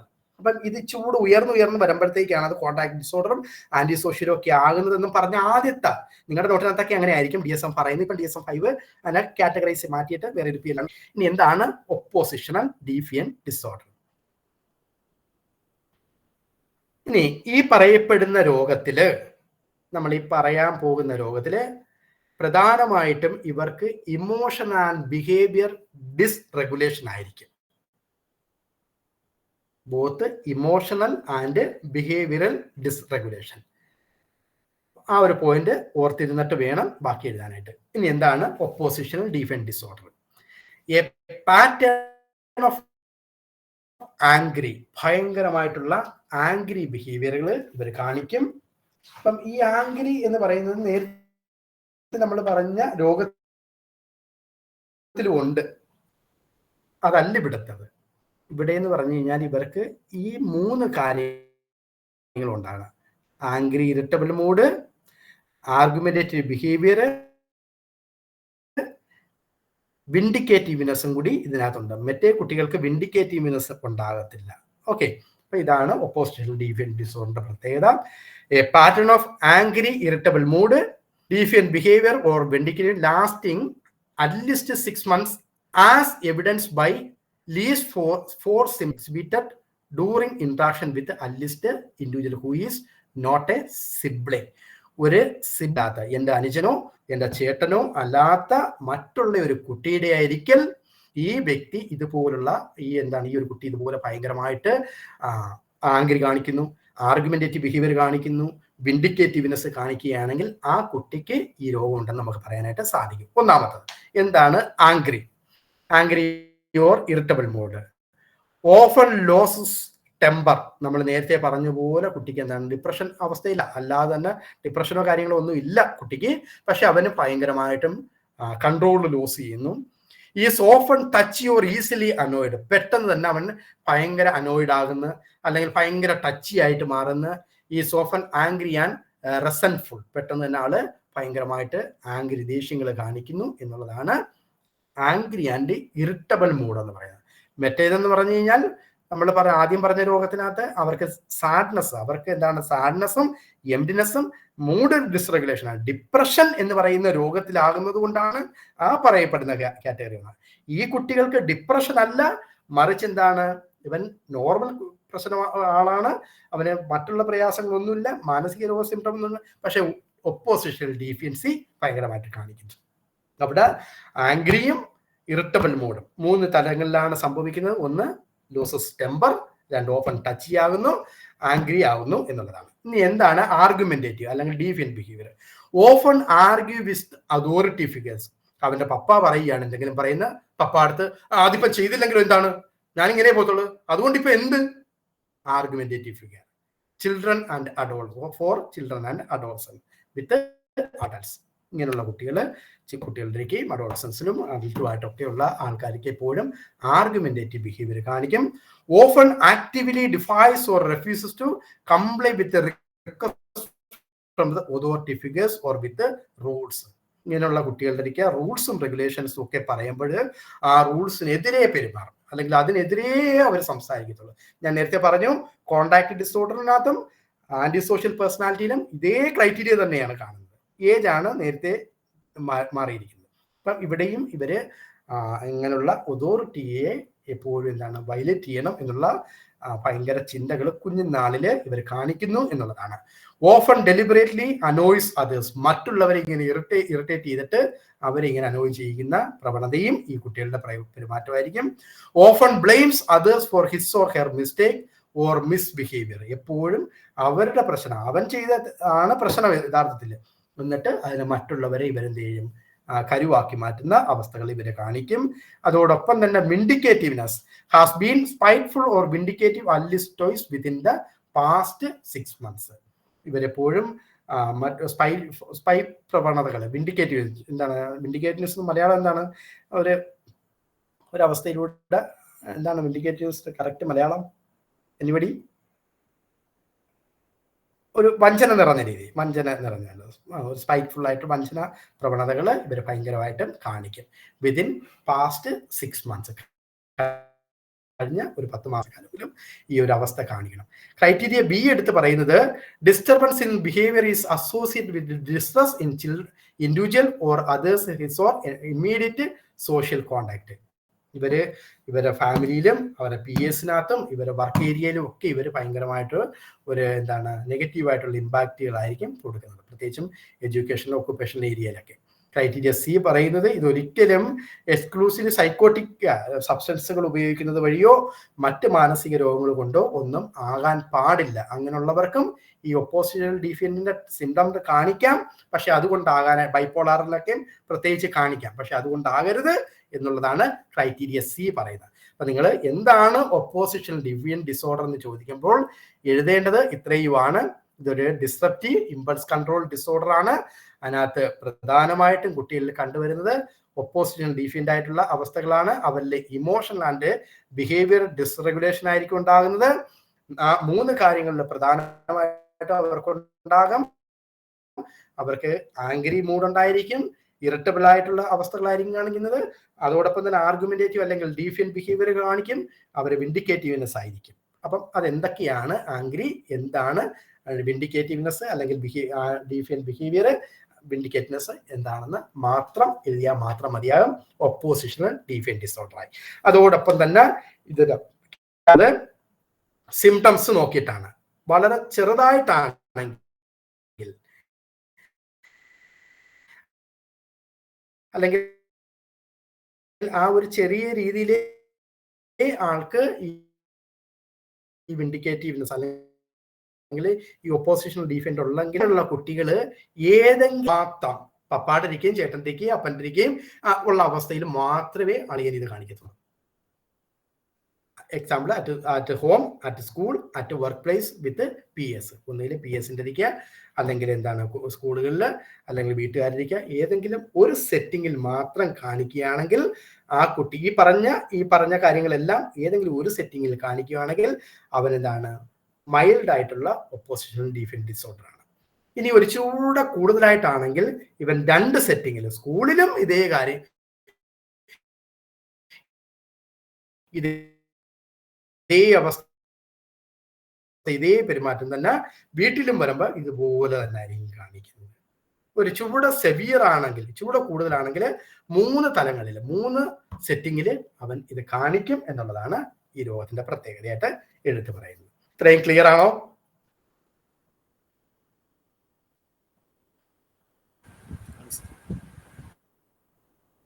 ആരൊന്നും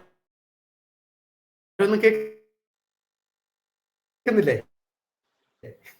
ക്ലിയർ ആണ് സർ. എല്ലാരും പോയോ? ഓക്കെ, എല്ലാവരും കൂടെ റെസ്പോണ്ട് ചെയ്യൂ.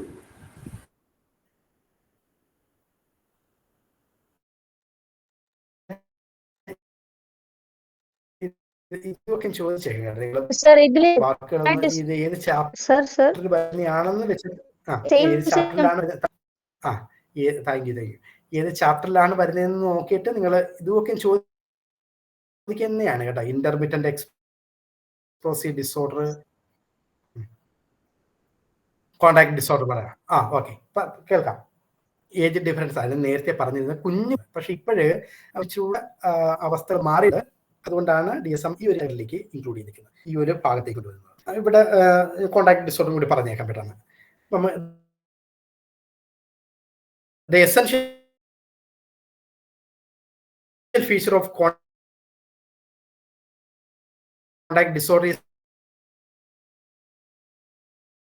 is a repetitive and persistent pattern of behavior. ഇവിടെ ബിഹേവിയർ ആണ് കൂടുതൽ, നേരത്തെ ഇമോഷൻ കൂടിയാണ്. Behaviour social norms or. പക്ഷെ ഒപ്പോസിഷൻ ഡിഫൻസിനകത്ത് ഇപ്പോഴത്തെ ക്രൈറ്റീരിയ അനുസരിച്ച് അത്രമാത്രം കൂടുതലില്ല. നേരത്തെ ചിലപ്പോൾ ഇഗ്നോർഡ് ടെക്സ്റ്റിനകത്തൊക്കെ ആ ഒരു കാറ്റഗറിയിൽ ആയിരിക്കും അത് ഇൻക്ലൂഡ് ചെയ്ത് പോകുന്നത്. ഞാൻ പറഞ്ഞത് വ്യക്തമാണോ മാം? സർ ഒന്നുകൂടി റിപ്പീറ്റ് ചെയ്യണത്, മുറിഞ്ഞു പോകുന്നുണ്ട് വോയിസ്. ഓക്കെ, അപ്പം ഇതിനകത്ത് ഈ കോണ്ടാക്ട് ഡിസോർഡറിനകത്ത് എപ്പോഴും അവർക്ക് ഫിസിക്കൽ ഹാം, മറ്റുള്ളവരെ ഉപദ്രവിക്കണം, എപ്പോഴും ആ സാധനങ്ങൾ കത്തിക്കണം, അല്ലെങ്കിൽ ആനിമൽസിനെ കാണുമ്പോൾ അതിനെ ഒന്ന് എറിയണം, അതിൻ്റെ വാലയെ പിടിച്ചു പൊക്കണം, അല്ലെങ്കിൽ അതിൻ്റെ കാലിലിട്ടൊരു അടി കൊടുക്കുക, ഇങ്ങനെയൊക്കെയുള്ള സംഭവങ്ങളൊക്കെ ഉണ്ടാകും. ഇതാണ് കോണ്ടാക്ട് ഡിസോർഡർ. ഇതേ സംഭവം തന്നെയാണ് പ്രായം കൂടി അങ്ങോട്ട് വരുമ്പോൾ ആന്റി സോഷ്യലിനകത്ത് കാണുന്നത്. ഇത് രണ്ടും ക്ലിയർ ആണോ? ഇനി ഒപ്പോസിഷൻ ഡിഫിയന്റ് ഡിസോർഡറിനകത്ത് പൊതുവെ ഇപ്പോഴത്തെ ക്രൈറ്റീരിയ അനുസരിച്ച്, ഇപ്പോഴത്തെ DSM-5 ക്രൈറ്റീരിയ അനുസരിച്ച് ആ ഒപ്പോസിഷൻ ഡിഫിയന്റ് ഡിസോർഡറിനെ ഇവിടെ കൊണ്ടുവന്നിട്ടിട്ട് അവർ പറയുകയാണ്, അതിനകത്ത് അത്രമാത്രം കുട്ടികൾ എന്താണ് ഈ ഫിസിക്കൽ ത്രെട്ടണിങ്ങും ആനിമൽ ക്രൂവൽറ്റിയും ഒക്കെ അത്രമാത്രം ഭയങ്കരമായിട്ട് കാണിക്കത്തില്ല. അല്ലെങ്കിൽ എന്താണ്, ഡാമേജുകൾ വലുതായിട്ട് വരത്തില്ല. അവർക്ക് ആ മൂഡിനകത്ത് ചേഞ്ച് വരുമ്പോൾ അത് കാണിക്കുന്നു എന്നുള്ളത്. എന്നാൽ ഇതാണ് അതിന്റെ പ്രത്യേകം. Deceitfulness or threat, serious violation of rules, ബാക്കി എല്ലാ കാര്യങ്ങളും അതുപോലെ ഉണ്ടാകും. ഓക്കെ, ബാക്കി ആ നോട്ടിനകത്ത് വെച്ച് തീർക്കുക. നമുക്ക് ഇതെല്ലാം ഒന്ന് ഏതെങ്കിലും ഒക്കെ ഒന്ന് പറഞ്ഞു തീർക്കണ്ടേ. അപ്പം അതവിടെ കഴിഞ്ഞു, ഇത് കഴിഞ്ഞു.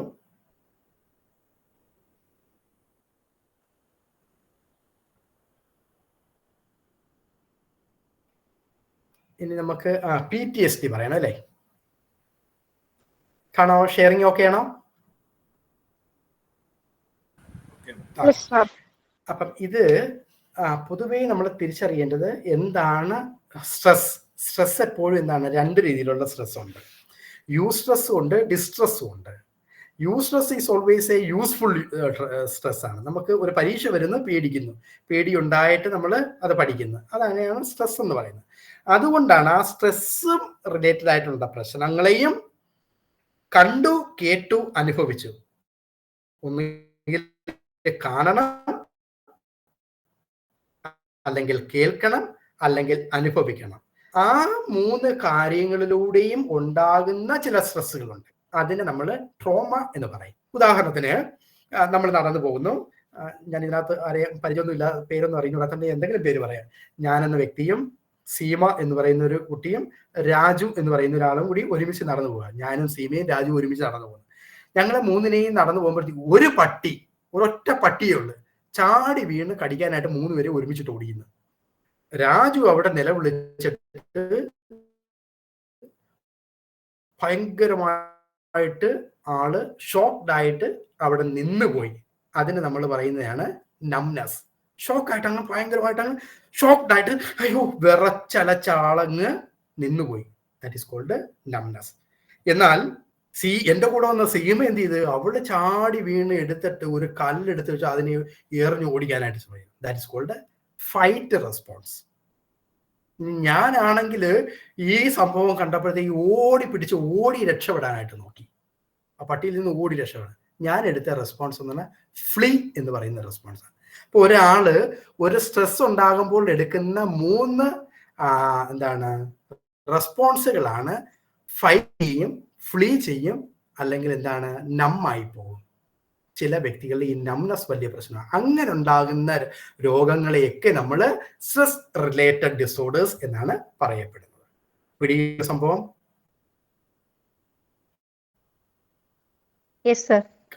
ഇനി എന്താണ് ട്രോമ?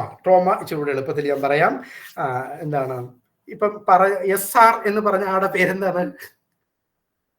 ഫാത്തിമ. ഫാത്തിമ. ഫാത്തിമയ്ക്ക് ഇപ്പൊ ഞാൻ ഒരു കാര്യം വന്നിട്ട് പറയുകയാണ്.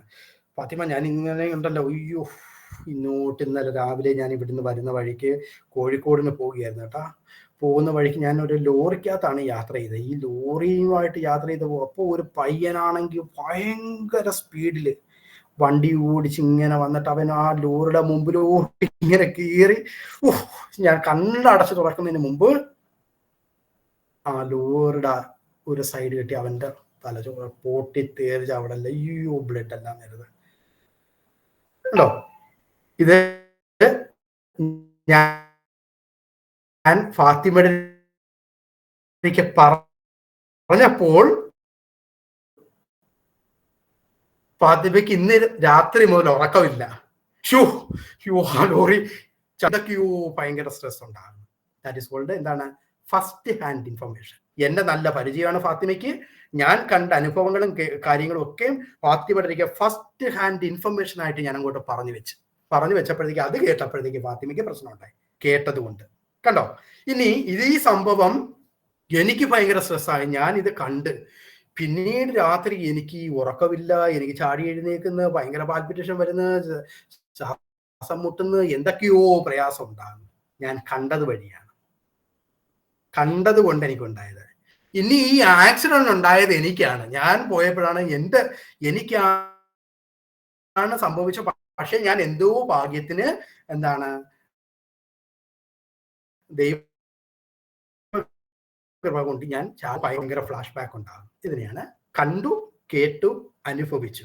കണ്ടത് വഴിയും കേട്ടത് വഴിയും അനുഭവിച്ചത് വഴിയും നമുക്ക് ട്രോമ ഉണ്ടാകാനുള്ള സാധ്യതയുണ്ട്. പിടികിട്ടിയോ സംഭവം? Is it clear?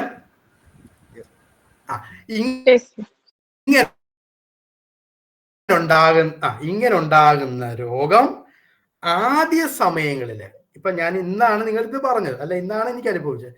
ഇങ്ങനെ കുറച്ച് നാള് വരാം, ഒരു 6 മാസം വരെ ഈ രോഗത്തെ ഞാൻ ഉറങ്ങാൻ കിടക്കുമ്പോൾ ചാടി എഴുന്നേക്കുന്നു, ഇങ്ങനെ പ്രശ്നം ഉണ്ടാകുന്നു, ഇങ്ങനെയുള്ള സംഭവം ഉണ്ടാകുന്നു. 6 മാസം വരെ ആണെങ്കിൽ it is called acute stress related disorder.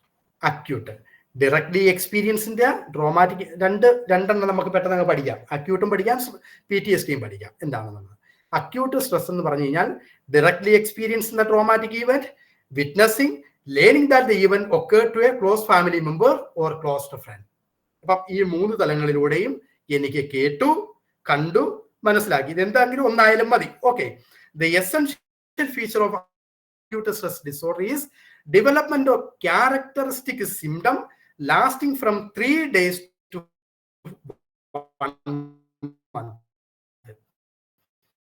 2 ദിവസം കഴിഞ്ഞപ്പോൾ, ആദ്യത്തെ 1-2 ദിവസം കുഴപ്പമില്ല, 3-ാമത്തെ ദിവസം മുതൽ ആൾക്ക് പ്രയാസമുണ്ട്. ഇങ്ങനെ അത് 1 മാസം വരെ കാത്തു നിൽക്കുകയാണെങ്കിൽ ഉണ്ടായിക്കഴിഞ്ഞാൽ 3 days to 1 month following exposure to 1 or more traumatic event, അങ്ങനെ ഉണ്ടാകുകയാണെങ്കിൽ അതിനെ ഞാൻ വിളിക്കുന്ന പേരാണ് അക്യൂട്ട് സ്ട്രെസ് ഡിസോർഡർ.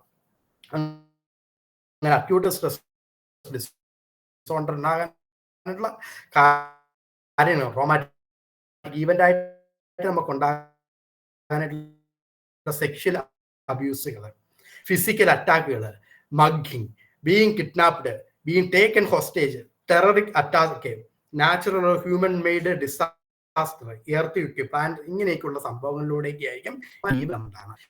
സിംപ്റ്റംസ് എന്ന് പറഞ്ഞു കഴിഞ്ഞാൽ recurrent and involuntary distressing memories of the traumatic event. ഈ സംഭവം കഴിഞ്ഞിട്ട് കുറേ ദിവസം കഴിഞ്ഞു, 3-4 ദിവസം കഴിഞ്ഞു, ഒരു മാസം, പക്ഷെ ആളുടെ മനസ്സിലേക്ക് അതുപോലെ ഇങ്ങനെ ഉയർത്തു വരും. അപ്പൊ അതുണ്ടാകുമ്പോൾ ഇവർക്ക് എന്ത് ചെയ്യും? റെക്കറന്റ് ഡിസ്ട്രസിംഗ് ഡ്രീംസ് ഉണ്ടാകും. ഉറക്കത്തിൽ ഫ്ലാഷ് ബാക്ക് ആയിട്ട് വരാം, നെഗറ്റീവ് മൂഡ് ഉണ്ടാകാം, persistent inability to experience positive emotion, നല്ല കാര്യങ്ങളൊന്നും ചിന്തിക്കാൻ പറ്റുന്നില്ല, നല്ല ഇമോഷൻസ് ഒന്നും ഉണ്ടാകാൻ പറ്റുന്നില്ല, ഹാപ്പിനെസ് ഉണ്ടാകാൻ, ആരെയും സ്നേഹിക്കാൻ പറ്റുന്നില്ല, ഒരു സ്നേഹം ഫീലിംഗ് ഉണ്ടാവില്ല, ഒഴിവാക്കാനായിട്ട് ശ്രമിക്കുന്നു, അല്ലെങ്കിൽ അതുമായിട്ട് ബന്ധപ്പെട്ടുള്ള ചിന്തകളെയൊക്കെ ഒഴിവാക്കാനായിട്ട് ശ്രമിക്കുന്നു, പക്ഷെ ആൾക്ക് പറ്റുന്നില്ല. അങ്ങനെയുള്ള കാര്യങ്ങൾ സംസാരിക്കുന്നതോ, അങ്ങനെയുള്ള ആൾക്കാരെ കാണുന്നതോ, ആ പ്ലേസുകൾ കാണുന്നതോ, അങ്ങനെയുള്ള സിറ്റുവേഷൻസ് കാണുന്നതോ, അങ്ങനെയുള്ള ഒബ്ജക്റ്റുകൾ കാണുന്നതോ, sleep disturbance, irritable behaviour and angry, പെട്ടെന്ന് ദേഷ്യം വരുന്നു, ഉറക്കമില്ലാതെ വരുന്നു, പ്രോബ്ലം വിത്ത് കോൺസെൻട്രേറ്റ് ശ്രദ്ധിക്കാനായിട്ട്. ഡ്യൂറേഷൻ എന്ന് പറയുന്നത് 3 days to 1 month ആണെങ്കിൽ അതിനെ നമ്മൾ അക്യൂട്ട് സ്ട്രെസ് എന്ന് പറയും. Symptoms typically begin immediately after trauma, but persistence of at least 3 days and up to 1 month is needed to be disorder diagnosis. ഇത് diagnose ചെയ്യാനായിട്ട് ഇതിനെ എപ്പോഴും 3 ദിവസത്തിനും 1 മാസത്തിനും ഇടയ്ക്ക് കാലദൈർഘ്യം ഉണ്ടെങ്കിലേ നമുക്കത് ഡയഗ്നോസ് ചെയ്യാനായിട്ട് സാധിക്കത്തുള്ളൂ. ഇതേ സംഭവം തന്നെയാണ് PTSD-യിലും. സംഭവം പിടികിട്ടിയോ?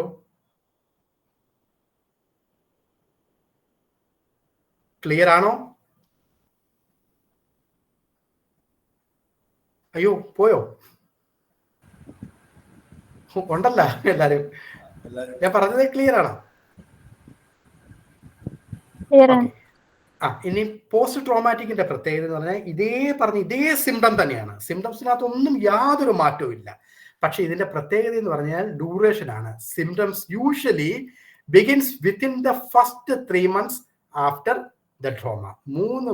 ആദ്യത്തെ 3 മാസത്തിനിടയ്ക്കായിരിക്കും ഇത് തുടങ്ങുന്നത്. പിന്നെ അത് അങ്ങോട്ട് നീണ്ടുപോകണം എന്നുള്ളതാണ്. പക്ഷെ നിങ്ങളുടെ പുസ്തകത്തിൽ നിങ്ങൾ വായിക്കുമ്പോൾ 6 മാസ ക്രൈറ്റീരിയ ആയിരിക്കണം. കാരണം ഇഗ്നോയുടെ നോട്ടുകളെല്ലാം ബേസ് ചെയ്തിരിക്കുന്നത് DSM-4 ബേസ് ചെയ്തിട്ടാണ്, അല്ലെങ്കിൽ ICD-10 ബേസ് ചെയ്തിട്ടാണ്. അപ്പൊ അതുകൊണ്ട് 6 months ആയിരിക്കും PTSD-യിൽ കാണുന്നത്. നിങ്ങൾ പരീക്ഷയ്ക്ക് എഴുതുമ്പോൾ 6 months തന്നെ എഴുതണം. അപ്പം ഇത് സ്കിപ്പ് ചെയ്യാമല്ല.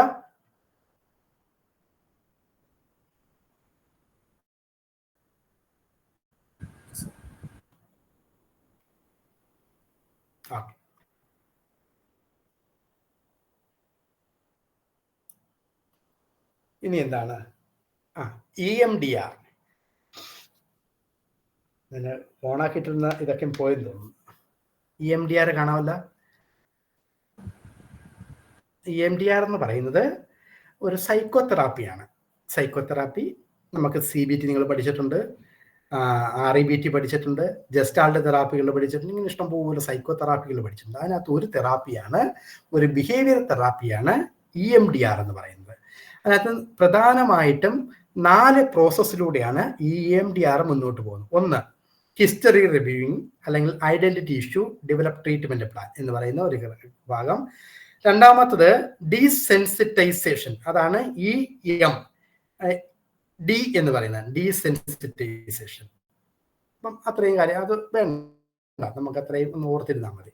ഇതിന്റെ പ്രത്യേകതയായിട്ട് the goal of EMDR is to process distressing memory. ഈ ട്രോമാറ്റിക് ഈവന്റ് പ്രധാനമായിട്ടും PTSD നമ്മൾ പറഞ്ഞില്ലേ, ആ രോഗികൾക്ക് നമുക്ക് കൊടുക്കാൻ പറ്റുന്ന ഏറ്റവും ബെസ്റ്റ് എവിഡൻസ് ആയിട്ടുള്ള നല്ലൊരു തെറാപ്പിയാണ് EMDR എന്ന് പറയുന്നത്.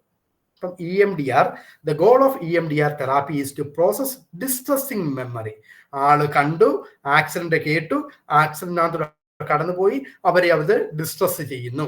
അങ്ങനെ അവരുടെ മനസ്സിലേക്ക് വരുന്ന മെമ്മറീസിനെ റെഡ്യൂസ് ചെയ്യാനായിട്ട് നമുക്ക് സാധിക്കുന്ന ഏറ്റവും ബെസ്റ്റ് തെറാപ്പിയാണ് EMDR. അത് നിങ്ങൾ ഓർത്തിരിക്കുക. ഇതിനകത്ത് എന്താണ് ഇത് ചെയ്യുന്നത്? EMDR therapy is a therapeutic approach and not just a technique we use within the traumatic memory. വെറുതെ ഒരു ടെക്നിക്ക് മാത്രമല്ല ഇതിനകത്ത് ഇന്റഗ്രേറ്റ് ചെയ്യുന്നത്. ഈ സംഭവത്തെ നമ്മൾ എന്ത് ചെയ്യും? നമ്മുടെ ബൈലേറ്ററൽ സ്റ്റിമുലേഷൻ എന്നാണ് പറയുന്നത്. ബൈലേറ്ററൽ നമ്മുടെ മെമ്മറിയിൽ കിടക്കുന്ന സംഭവങ്ങളെ നമ്മുടെ കണ്ണിന്റെ മൂവ്മെന്റും റിതമിക്കായിട്ടുള്ള ശബ്ദങ്ങളും വെച്ച് മാറ്റിയെടുക്കാനായിട്ട് സാധിക്കും എന്നുള്ളതാ ഒരു തെറാപ്പിയാണ് EMDR. അത് കാണിച്ചെന്നെങ്കിലേ പിടികിട്ടത്തുള്ളൂ. And EMDR therapy has been found to be effective evidence based treatment for PTSD and is used to treat many types of issues and problems. EMDR integrates elements of effective psychodynamics. Psychodynamics therapy അതെന്താണെന്ന് അറിയണം കേട്ടോ. സൈക്കോഡൈനാമിക്സ് തെറാപ്പിയിൽ ഉപയോഗിക്കുന്ന കുറേ elements ഇതിനകത്തുണ്ട്. ഇമാജിനൽ exposure, നമ്മൾ മനസ്സിൽ ചിന്തിച്ചു കൊണ്ട് എടുക്കുന്ന കുറേ എക്സ്പോഷർ ടെക്നിക്കുകൾ ഇതിനകത്തുണ്ട്. CBT എന്ന് പറയുന്ന ഒരു തെറാപ്പി ഉണ്ട്. ആ തെറാപ്പിയിലെ കുറേ ടെക്നിക്കുകൾ ഇതിനകത്ത് ഇന്റഗ്രേറ്റഡ് ആണ്. ഇന്റർപേഴ്സണൽ, പരസ്പരം ബന്ധപ്പെട്ട് ഉള്ള ടെക്നിക്കുകളുണ്ട്. അത് നമുക്ക് ഇന്റഗ്രേറ്റ് ആണ്.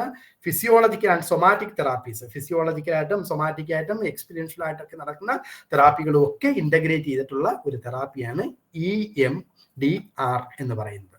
എന്താണ് EMDRൽ നമ്മൾ ചെയ്യുന്ന പ്രത്യേകത? Distinguishing its from other therapies unique elements of bilateral stimulation. നമ്മുടെ കണ്ണുകളിൽ നമ്മൾ ബൈലാറ്ററൽ സ്റ്റിമുലേഷൻ എപ്പോഴും കിടക്കുന്നത് നമ്മുടെ എല്ലാ ഓർമ്മകളും നമ്മുടെ എല്ലാ മെമ്മറികളും നമ്മുടെ തലയിലാണ്, തലച്ചോറിനകത്താണ് അല്ലെ, നമ്മുടെ ബ്രെയിനകത്താണ്. അപ്പൊ ഈ ബ്രെയിന് ലെഫ്റ്റ് ആൻഡ് റൈറ്റ് ഹെമിസ്ഫിയേഴ്സ് എന്ന് പറഞ്ഞുകൊണ്ട് നമുക്ക് തരംതിരിക്കാനായിട്ട് സാധിക്കും. ഈ ഹെമിസ്ഫിയേഴ്സിനെ എന്ത് ചെയ്യും, നമ്മൾ അങ്ങോട്ടും ഇങ്ങോട്ടും ഷിഫ്റ്റ് ചെയ്യുന്നതാണ്. ഷിഫ്റ്റ് ചെയ്യുന്നത് എടുത്ത് മാറ്റുക എന്നുള്ളതല്ല, നമ്മുടെ മൂവ്മെന്റ് വെച്ച് നമുക്ക് ഇതിനെ സ്റ്റിമുലേറ്റ് ചെയ്യാനായിട്ട് സാധിക്കും. Bilateral stimulation is stimuli visual, auditory, ഒട്ടാറ്റിക്കൽ. നമ്മൾ ശബ്ദം പറയുന്നത്, ശബ്ദം കൊടുത്തുകൊണ്ടോ എന്തെങ്കിലും നമ്മുടെ കൈയുടെ മൂവ്മെന്റ് കാണിച്ചു കൊണ്ടോ നമ്മുടെ ശരീരത്തിൽ ടാറ്റിക്കലായിട്ട് എന്തെങ്കിലും ടച്ച് ചെയ്തുകൊണ്ടൊക്കെ നമ്മൾ ചെയ്യുന്ന ഒരു റിതമിക് ആയിട്ട് നമ്മുടെ ലെഫ്റ്റ് റൈറ്റ് ഹെമിസ്ഫിയേഴ്സിനെ മാറ്റാനായിട്ട് സഹായിക്കുന്ന ഒരു ടെക്നിക്കാണ് EMDR. For example, visual bilateral stimulation could involve watching a hand or moving light altering from left to right and back again. ഞാൻ മുകളിൽ നിന്ന് എൻ്റെ കൈയുടെ ചൂണ്ടുവിരൽ ഇങ്ങനെ വെച്ചിട്ട് മുകളിൽ നിന്ന് നിങ്ങളുടെ കണ്ണ്, ആ ക്ലയന്റിന്റെ കണ്ണ് എൻ്റെ വിരലിലേക്ക് നോക്കാൻ പറഞ്ഞിട്ട് ആ വിരലിനെ ഞാൻ എന്താണ് ബൈലാറ്ററായിട്ട് താഴോട്ട് ഇങ്ങനെ കൊണ്ടുവരും, മുകളിലേക്കും കൊണ്ടുവരും, താഴോട്ടും കൊണ്ടുവരും, മുകളിലേക്കും കൊണ്ടുവരും. അപ്പൊ ഇവരുടെ മെമ്മറികളെ അതിന് ടെക്നിക്ക് ഉണ്ട് കേട്ടോ, മെമ്മറി ഓർത്തെടുക്കുക, അങ്ങനെയൊക്കെയുള്ള നല്ല ഒരു 7ഓളം പ്രോസസ്സിലൂടെ പോയിട്ടാണ് ഇത് ചെയ്യുന്നത്.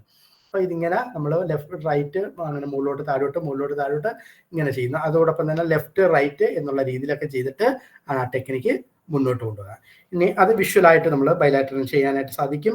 ഓഡിറ്ററി ആണെങ്കിൽ ഞാൻ എന്തെങ്കിലും റിതമിക്കായിട്ട് ഇതിനനുസരിച്ച് ഇവര് റിതമിക്കായിട്ട് നമുക്ക് കൊടുക്കാം, അവരുടെ ശരീരത്തിൽ കൊടുത്തുകൊണ്ട് ഇങ്ങനെയൊക്കെ ആയിരിക്കും EMDR നമ്മൾ ഇൻവോൾവ് ചെയ്യുക. ഇങ്ങനെയുള്ള ഒരു തെറാപ്പിയാണ് EMDR എന്ന് പറയുന്നത്. അപ്പൊ അതിന് ഒത്തിരി ഹിസ്റ്ററി, ഷാപ്പിനോർ എന്ന് പറയുന്ന ഒരു വ്യക്തിയാണ് അത് ഡെവലപ്പ് ചെയ്തത്. നമ്മൾ മെയിൻ പോയിന്റുകൾ ഓർത്തിരിക്കുക. ഇത്രയും മതിയാകും. 3 മാർക്കിനും 5 മാർക്കിനും ഒക്കെ ആയിരിക്കും അത് ഉണ്ടാകുന്നത്. ഓക്കെ, ബാക്കി നിങ്ങൾ വായിക്കുമ്പോൾ പിടികിട്ടും. അപ്പം ഇതിനകത്ത് what does bilateral stimulation, relaxation effect including decreased physiological arousal നമുക്ക് അതിനകത്ത് കുറയ്ക്കാനായിട്ട് പറ്റും. ഡിസ്റ്റൻസിങ് ഇഫക്ട്സുകൾ നമുക്ക് കൊണ്ടുവരാനായിട്ട് സാധിക്കും. ഇൻക്രീസ്ഡ് അറ്റൻഷൻ ഫ്ലെക്സിബിലിറ്റി കൊണ്ടുവരാനായിട്ട് സാധിക്കും. ഇങ്ങനെയൊക്കെയാണ് ആ തെറാപ്പി മുന്നോട്ട് കൊണ്ടുപോകുന്നത്. ഇതാണ് പിക്ചർ, കാണാവോ നിങ്ങൾക്ക്?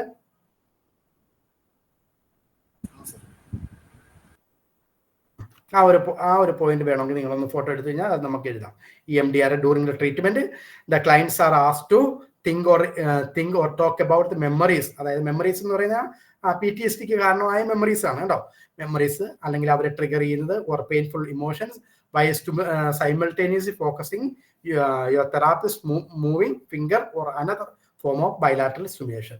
ശബ്ദമാകണം അല്ലെങ്കിൽ കൈ കൊടുക്കുന്നതാകണം, എന്താണോ അത് ശ്രദ്ധിക്കാനായിട്ട് പറഞ്ഞിട്ട് അവരിൽ നമ്മൾ അത് ഇന്റഗ്രേറ്റ് ചെയ്യുന്നതാണ് ബൈലാറ്ററൽ സ്റ്റിമുലേഷൻ. ഏകദേശം ഒരു 8 സ്ട്രക്ചറിനകത്തൂടെയാണ് പോകുന്നത്. ഈ ഒരു പോയിന്റ് കൊണ്ട് നിങ്ങൾ എഴുതി നോക്കുക. EMDR uses structured 8 phases approach to address the past, present and future.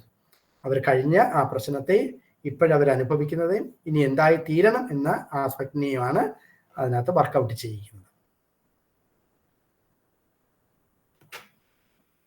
ഒന്നാമത്തത് ഹിസ്റ്ററി ടേക്കിംഗ് ആണ്. നിങ്ങളുടെ നോട്ടിനകത്ത് ഉണ്ടാവും. ഹിസ്റ്ററി ടേക്കിംഗ് ആയിരിക്കും.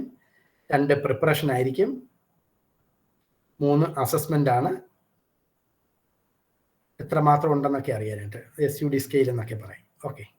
പിന്നെ ഡീസെൻസിറ്റൈസേഷൻ നമ്മൾ ബൈലാറ്ററൽ സ്റ്റിമുലേഷൻ എന്ന് പറയുന്നത്, അത് സ്റ്റിമുലേറ്റ് ചെയ്തിട്ട് ഡീസെൻസിറ്റൈസേഷൻ. ഓക്കെ. പിന്നെ ഇൻസ്റ്റലേഷൻ ഫേസ്, ബോഡി സ്കാൻ, ആ ഫുൾ ബോഡിയിൽ അവർക്ക് എന്താണോ ഇപ്പോൾ അനുഭവപ്പെടുന്നത് അത് നമ്മൾ കൃത്യമായിട്ട് ചെക്ക് ചെയ്ത് മനസ്സിലാക്കിയിട്ട് അത് ഇൻ്റഗ്രേറ്റ് ചെയ്യും. പിന്നെ ക്ലോഷർ ഫോർ, അവസാനം ക്ലോസ് ചെയ്യുന്നത്. ലാസ്റ്റ് വൺ റീഇവാലുവേഷൻ ആണ്. വീണ്ടും നമ്മൾ ഇപ്പോഴവർക്ക് എന്താണോ ആ പ്രോസസ്സിനകത്തൂടെ പോയതിനു ശേഷം എന്ത് ഫീൽ ചെയ്യുന്നു എന്നുള്ളത് നമ്മൾ അസസ് ചെയ്തെടുക്കും. ഇങ്ങനെ 7 ഫേസിലൂടെ ആണ്, പ്രധാനമായിട്ട് 7 ഫേസാണ്. 8ാമത്തെ റീഇവാലുവേഷൻ ആണ്. ഈ ഒരു രീതിയിലായിരിക്കും ഈ EMDR മുന്നോട്ട് പോകുന്നത്. നിങ്ങൾക്ക് വായിച്ചാൽ പിടികിട്ടുന്ന രീതിയിൽ ഐഡിയ കിട്ടിയോ? Sir, this is related to hypnosis, hypnotic therapy പോലെയാണോ ഇത് വരിക? നോ, ഇല്ല. ഹിപ്നോട്ടിക് തെറാപ്പി ഇല്ല, എൻ്റെ ഡിഫറെന്റ്. ഇതിനകത്ത് ബൈലാറ്ററൽ സ്റ്റിമുലേഷൻ ആണ്.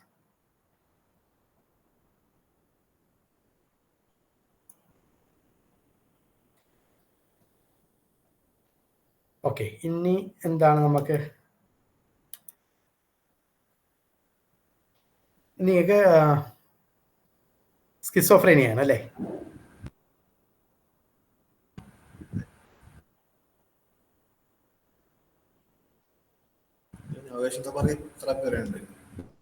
ഓക്കെ.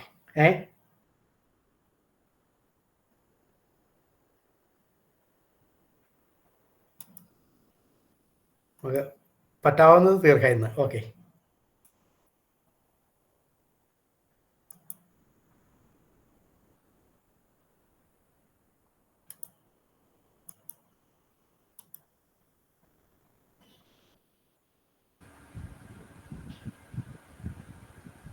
തെറാപ്പിയും സൊമാറ്റോഫോം ഡിസോർഡറും ഇല്ലേ? വേർഷനൊക്കെ ഉണ്ട്. ഇതിനകത്ത് ഇപ്പം നമുക്ക് 2-3 പോയിന്റ് കിട്ടും. ഓക്കെ. നമുക്ക് എന്താണ് സ്കിസോഫ്രീനിയ എന്ന് പറയുന്ന ഒരു രോഗം. സ്കിസോഫ്രീനിയയും അതിനകത്ത് നമുക്ക് പോസിറ്റീവ് ആൻഡ് നെഗറ്റീവ് സിംറ്റം എന്താണ്, ഹലൂസിനേഷൻ എന്താണ്, ഡെലൂഷൻ എന്താണ്, ഏകദേശം ഒരു 3 ചോദ്യങ്ങൾ ഇതിനകത്ത് കവറപ്പ് ചെയ്തു പോകും. അതൊന്ന് പറഞ്ഞേക്കട്ടെ.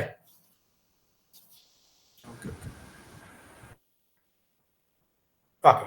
അപ്പം ഈ ഒരു രോഗത്തെ നമ്മൾ schizophrenia spectrum and other psychotic disorders എന്നാണ് പറയുന്നത്. അപ്പം നമ്മൾ നേരത്തെ പറഞ്ഞായിരുന്നു പേഴ്സണാലിറ്റി ഡിസോർഡറിനകത്ത് ഒരു സ്കിസോ ടൈപ്പൽ എന്ന് പറഞ്ഞൊരു പേഴ്സണാലിറ്റി ഉണ്ടെന്ന് പറഞ്ഞില്ലേ, ആ സംഭവം ഈ രോഗത്തിലേക്ക് വരാനായിട്ടുള്ള സാധ്യതയുണ്ട് എന്നുള്ളതാണ് ഇതിന്റെ പ്രത്യേകത. കാരണം they are having magical thinking. ഇനി എന്താണ്, they are defined by abnormalities in one or more of the following domains. ഈ പറയപ്പെട്ട 5 കാര്യങ്ങളിൽ ഇവർക്ക് പ്രയാസം ഉണ്ടാകുന്നു എന്നുള്ളതാണ് സ്കിസോഫ്രീനിയയുടെ രോഗമായിട്ട് പറയുന്നത്. 1 ഡെലൂഷൻ എന്ന് പറയും, 2 ഹലൂസിനേഷൻ എന്ന് പറയും, 3 ഡിസ്ഓർഗനൈസ്ഡ് തിങ്കിങ് എന്ന് പറയും, 4 disorganised or abnormal motor behaviour including catatonia എന്ന് പറയുന്ന ഒരു അവസ്ഥ, 5ാമത്തതാണ് നെഗറ്റീവ് സിംറ്റം. അപ്പം ഇതിനകത്ത് നമ്മൾ മനസ്സിലാക്കേണ്ടത് സ്കിസോഫ്രീനിയ പേഷ്യൻസിന് എപ്പോഴും ഡെലൂഷൻ, ഹലൂസിനേഷൻ, ഈ ഡെലൂഷനെയും ഹലൂസിനേഷനെയും ഡിസ്ഓർഗനൈസ്ഡ് തിങ്കിങ്ങിനെയുമാണ് പോസിറ്റീവ് സിംറ്റം എന്ന് പറയുന്നത്. അങ്ങനെ ഒരു ചോദ്യം ഇവിടെ ഉണ്ട്. എന്താണ് പോസിറ്റീവ് സിംറ്റം ആൻഡ് എന്താണ് നെഗറ്റീവ് സിംറ്റം? ഈ പോസിറ്റീവ് സിംറ്റം എന്ന് പറയുന്നത് വളരെ നല്ലതാകുന്നത് കൊണ്ടല്ല അതിൽ പോസിറ്റീവ് എന്ന് പറയുന്നത്. ആര്യവരുടെ മൈക്ക് അരിച്ചിട്ട് പ്രശ്നം ഉണ്ടാക്കുന്നുണ്ട്. ഒരിക്കലും ഇതെന്താണ്, നല്ല കാര്യം ആകുന്നത് കൊണ്ടല്ല അത് പോസിറ്റീവ് സിംറ്റം എന്ന് പറയുന്നത്.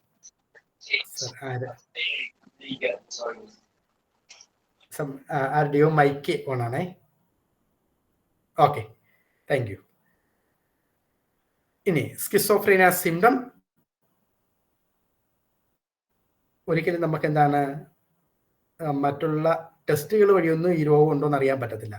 എന്നാൽ സ്കിസോഫ്രീനിക് ആയിട്ടുള്ള ആൾക്കാരെയും അല്ലെങ്കിൽ ഏതെങ്കിലും മാനസിക രോഗങ്ങളേക്ക് ഇപ്പം നമ്മൾ പൊതുവേ ഡോക്ടർ പറയും എന്താണ്, പോയി ഒരു സ്കാൻ ചെയ്തുകൊണ്ട് വാ എന്നൊക്കെ പറയുന്നു. അതിന് കാരണം തൈറോയിഡിനകത്തുണ്ടാകുന്ന പ്രയാസം, നമ്മുടെ മെറ്റാബോളിസത്തിനകത്തുണ്ടാകുന്ന പ്രയാസങ്ങൾ, ചില ബ്രെയിൻ ട്യൂമറുകൾ, ഇതൊക്കെ ഉണ്ടാകുന്ന ഇങ്ങനെയുള്ള ഫിസിയോളജിക്കൽ രോഗങ്ങളുള്ള വ്യക്തികൾക്ക് ചിലപ്പോൾ ഇതിന്റെ സിംറ്റം കാണിക്കാം. അത് ആ രോഗം കൊണ്ടാണ്, ഫിസിയോളജിക്കൽ പ്രശ്നം ഉള്ളത് കൊണ്ടാണ് ആൾക്കാർക്ക് എന്താണ് ഈ ഒരു അവസ്ഥ വരുന്നത്. അപ്പം ഒരിക്കലും ഈ രോഗം നമുക്ക് കണ്ടുപിടിക്കാനായിട്ട് ലാബ് ടെസ്റ്റോ കാര്യങ്ങളോ ഒന്നും വർക്കൗട്ട് ചെയ്യത്തില്ല. അത് നിങ്ങൾ ഓർത്തിരിക്കുക. Those who are with schizophrenia usually experience a combination of positive symptom. Positive symptom എന്ന് പറഞ്ഞു കഴിഞ്ഞാൽ എന്താണ്? ഹാലൂസിനേഷൻ ആൻഡ് ഡെലൂഷൻ എന്ന് പറയുന്ന അവസ്ഥകളാണ്. Hallucinations are always a positive symptom ആണ്. അതിനകത്ത് എപ്പോഴും ഹാലൂസിനേഷൻ എന്ന് പറയുന്നത് എന്താണ്? പെർസെപ്ഷൻ മിസ്പെർസെപ്ഷൻ ആണ്, false perception. Hallucinations are always a false perception about reality. ഒരു സംഭവം ഇല്ലാതെ, ഒരു അവസ്ഥ ഇല്ലാതെ നമുക്ക് ഒരാൾക്ക് തോന്നുന്ന ഒരവസ്ഥയാണ് ഹലൂസിനേഷൻ എന്ന് പറയുന്നത്. ഡെലൂഷൻ എന്ന് പറഞ്ഞാൽ ഫോൾസ് ബിലീഫാണ്. രണ്ടും തമ്മിലുള്ള വ്യത്യാസം, ഒന്ന് ഹലൂസിനേഷൻ ഫോൾസ് പെർസെപ്ഷനും, ഡെലൂഷൻ എന്ന് പറഞ്ഞാൽ ഫോൾസ് ബിലീഫുമാണ്. തമ്മിൽ മാറിപ്പോകരുത്. എന്താ പാരനോയിഡ് ആയിട്ടുള്ള ഒരാൾക്ക് എന്താണ് പാരനോയിഡ് സൈക്കോസിസ് എന്ന് പറയുന്ന രൂപത്തിലെ ഡെലൂഷനാണ്. എന്നെ ആരൊക്കെയോ കൊല്ലാൻ വരുന്നു, ആ ചേട്ടൻ രാവിലെ എനിക്ക് ചായ ഇട്ടുകൊണ്ട് തന്നു, ആ ചായക്കായി എന്നെ കൊല്ലാൻ വേണ്ടി അവൻ അതിനകത്ത് വിഷം കലക്കിയിട്ടുണ്ട്. False belief. ഇല്ല ചേട്ടാ, അതിനകത്ത് പാലും വെള്ളവും പഞ്ചസാരയും മാത്രമേ ഉള്ളൂ. എന്തെല്ലാം പറഞ്ഞാലും ഇല്ലല്ല, നീ എന്നെ കൊല്ലാൻ വേണ്ടി കൊണ്ടു തന്നേക്കുകയാണ്. False belief. അതാണ് ഡെലൂഷൻ എന്ന് പറയുന്നത്. ഹലൂസിനേഷൻ എന്ന് പറഞ്ഞു കഴിഞ്ഞാൽ ദേ ആരൊക്കെയോ അവിടെ നിൽക്കുന്നു, ദേ ആരോ എന്നെ വിളിച്ച്, ദേ എന്തൊക്കെയോ നിന്റെ ദേഹത്തൂടെ ഇഴയുന്നു എന്നൊക്കെയുള്ള തോന്നലുകളെയാണ് ഫോൾസ് ആയിട്ട് പെർസീവ് ചെയ്യുന്നതിനാണ് ഹലൂസിനേഷൻ എന്ന് പറയുന്നത്. ഇവിടെ നമ്മൾ വേറൊരു കാര്യം കൂടി ഓർത്തിരിക്കണം. ഹലൂസിനേഷനും ഇല്ലൂഷനും മാറിപ്പോകരുത്. Illusions are also always a false perception, whereas hallucination also is a false perception ആണ്. പക്ഷേ ഹലൂസിനേഷനകത്ത് ഒരിക്കലും ഒരു സ്റ്റിമുലി ഉണ്ടാകത്തില്ല. അവിടെ ഒരു കയറ് തൂങ്ങിക്കിടക്കുന്നു, ആ തൂങ്ങിക്കിടക്കുന്ന കയറ് ഞാൻ കണ്ടിട്ട് യോ പാമ്പ് തെറ്റിദ്ധരിച്ച്, കയറിനെ കണ്ടിട്ടാണ്, ആ കയറിനെ നമ്മൾ സ്റ്റിമുലി എന്ന് പറയും. ആ ഒരു വസ്തുവിനെ കണ്ടിട്ട് ഞാൻ തെറ്റിദ്ധരിച്ചിട്ട് പറയുകയാണ് ഒരു പാമ്പ്. It is an illusion, false perception ആണ്, തെറ്റായി ധരിച്ച ഒരു പെർസെപ്ഷൻ ആണ്. ഇനി ഹലൂസിനേഷനകത്ത് അവിടെ പാമ്പോ കയറോ വയറോ ഒന്നും കിടക്കുന്നില്ല, എന്നിട്ടും ഞാൻ പറയും ദേ നോക്കേ ആ പാമ്പ് തലയെ കുത്തി അവിടെ എന്താണ് അത് പത്തിയും പിടർത്തി ഇങ്ങനെ നിൽക്കും എന്നെ കൊത്താനായിട്ട്. ആര് നോക്കുമ്പോൾ ഒന്നുമില്ല, ഒരു കയർ പോയിട്ട് ഒരു വള്ളി പോലും ഇല്ല. അങ്ങനെ തോന്നിയാണ് ഹലൂസിനേഷൻ എന്ന് പറയുന്നത്. തമ്മിലുള്ള ഡിഫറൻസ് മനസ്സിലായോ? ഇത് ക്ലിയർ? ഇത് ക്ലിയർ ആയെങ്കിലേ ബാക്കി ഓട്ട് നിങ്ങൾക്ക് മനസ്സിലാകത്തുള്ളൂ. ഇനി ഈ പോസിറ്റീവ് സിംറ്റം ആണെന്ന് പറയാനായിട്ട് കാരണം എന്ന് പറഞ്ഞു കഴിഞ്ഞാൽ ഈ രോഗം തുടങ്ങുന്നതിന് മുമ്പ് അവന് യാതൊരു പ്രശ്നവും ഇല്ല. ഇവന് ഇങ്ങനെ എന്താണ് ഹലൂസിനേഷനും ഇല്ലായിരുന്നു, ഡെലൂഷനും ഇല്ലായിരുന്നു. ഇല്ലാതിരുന്ന സംഭവങ്ങള് ഉണ്ടായി തുടങ്ങുന്നതിനെയാണ് നമ്മൾ പോസിറ്റീവ് സിംറ്റം എന്ന് പറയുന്നത്. നെഗറ്റീവ് സിംറ്റം എന്ന് പറഞ്ഞു കഴിഞ്ഞാൽ എല്ലാ ദിവസവും ഇവന് രാവിലെ എഴുന്നേൽക്കാൻ വിശക്കുമായിരുന്നു, അവന് സങ്കടം തോന്നുമ്പോൾ സങ്കടം ഉണ്ടായിരുന്നു, കരച്ചിൽ തോന്നുമ്പോൾ കരയാൻ തോന്നുമായിരുന്നു, അല്ലെങ്കിൽ അവര് എന്താണ് സോഷ്യൽ ഫങ്ഷൻസ് എല്ലാം അവന് ഓക്കെ ആയിരുന്നു, കുളിക്കുമായിരുന്നു, പല്ല് തേക്കുമായിരുന്നു, ബാത്റൂമിൽ പോകുമായിരുന്നു, എല്ലാം ചെയ്യുമായിരുന്നു. ഈ സ്കിസോഫ്രീനിയ പറയുമ്പോൾ ആള് ഇനി ചെയ്തുകൊണ്ടിരുന്ന കാര്യങ്ങളൊന്നും ചെയ്യത്തില്ല. ചെയ്തുകൊണ്ടിരുന്ന കാര്യങ്ങളിൽ ചെയ്യാതിരിക്കുന്നതിനെ എല്ലാം നമ്മൾ പറയുന്ന പേരാണ് നെഗറ്റീവ് സിംറ്റം. ഇല്ലാതിരുന്ന സംഭവങ്ങൾ ഉണ്ടായി തുടങ്ങുന്നതിന് നമ്മൾ പറയുന്ന പേരാണ് പോസിറ്റീവ് സിംറ്റം. ഐഡിയ പിടികിട്ടിയോ? What is positive symptom and negative symptom എന്ന് ചോദിക്കുമ്പോൾ ഇതാണ് എഴുതേണ്ടത്. ഓക്കെ. ഇനി ഈ സ്കിസോഫ്രീനിയയ്ക്ക് ആയിട്ടുള്ള വ്യക്തികൾക്ക് എന്താണ് കോഗ്നിറ്റീവ് സിംറ്റംസ് കാണിക്കും. ഡിസോർഗനൈസ് തോട്ട്, ഡിഫിക്കൽട്ടി കോൺസെൻട്രേറ്റിംഗ്, അവർക്ക് കൃത്യമായിട്ടും കോൺസെൻട്രേറ്റ് ചെയ്യാൻ പറ്റുന്നില്ല, ഇൻസ്ട്രക്ഷൻ ചെയ്യാൻ പറ്റുന്നില്ല, കംപ്ലീറ്റിംഗ് ടാസ്കുകളൊന്നും കംപ്ലീറ്റ് ചെയ്യാനായിട്ട് പറ്റുന്നില്ല, മെമ്മറിക്കകത്ത് പ്രയാസം ഉണ്ടാകുന്നു. ഇതെല്ലാം അവരുടെ പ്രത്യേകതകളായിരിക്കും. ഇനി എന്താണ് പോസിറ്റീവ് സിംറ്റം ആൻഡ് ഡെലൂഷൻസ് ഓരോന്നോരോന്ന് നമുക്കൊന്ന് പറഞ്ഞു പോകാം. അപ്പം നിങ്ങൾക്ക് എളുപ്പത്തിൽ പോസിറ്റീവ് സിംറ്റം എന്താണെന്ന് ചോദിക്കുമ്പോൾ നിങ്ങൾ എഴുതേണ്ട ഇതാണ് things that may start to manifest or happen. ഈ രോഗം തുടങ്ങിയപ്പോൾ ആൾക്ക് തുടങ്ങുന്ന കുറെ സിംറ്റത്തിനെയാണ് നമ്മൾ എന്താണ് പോസിറ്റീവ് സിംറ്റം എന്ന് പറയുന്നത്. നെഗറ്റീവ് സിംറ്റം എന്ന് പറഞ്ഞു കഴിഞ്ഞാൽ ഇവൻ എന്തൊക്കെയോ ഉണ്ടായിരുന്നു, അതെല്ലാം അവന്റെ ജീവിതത്തിൽ നിന്ന് എടുത്തു മാറ്റപ്പെടുന്നു എന്നതായിട്ടുള്ള തോന്നലുകളെയാണ് negative symptom. Some of the symptom are called positive by psychiatrist not because they are good, നല്ലതാകുന്നതുകൊണ്ടല്ല പോസിറ്റീവ് എന്ന് പറയുന്നത്, because they are added to the normal behaviour. അവന്റെ ഒരു നോർമൽ ബിഹേവിയർ ഉണ്ടായിരുന്നു, ആ നോർമൽ ബിഹേവിയറിലേക്ക് എന്തൊക്കെയോ കാര്യങ്ങൾ ആഡ് ചെയ്യപ്പെട്ടു. അവൻ എല്ലാ ദിവസവും രാവിലെ എഴുന്നേറ്റ് പല്ല് തേച്ച് കുളിച്ച് ഒരുങ്ങി പള്ളിയിൽ പോകുമായിരുന്നു, അല്ലെങ്കിൽ അമ്പലത്തിൽ പോകുമായിരുന്നു, അല്ലെങ്കിൽ മോവിൽ പോയി എവിടെയോ പോകുമായിരുന്നു, സ്കൂളിൽ പോകുമായിരുന്നു, എല്ലാം ചെയ്യുമായിരുന്നു. പക്ഷെ ഇത് തുടങ്ങിയപ്പോഴത്തേക്ക് ആരൊക്കെ പോകാൻ ഇറങ്ങുമ്പോൾ ആരൊക്കെയോ വിളിക്കുന്നു, ആരൊക്കെ നോക്കുന്നു, ആരൊക്കെ എന്താണ് ദേഹത്തോട് ഇഴയുന്നു എന്നുള്ള തോന്നലുകൾ. സോ ഇറ്റ് ഈസ് കോൾഡ് എന്താണ് positive symptom.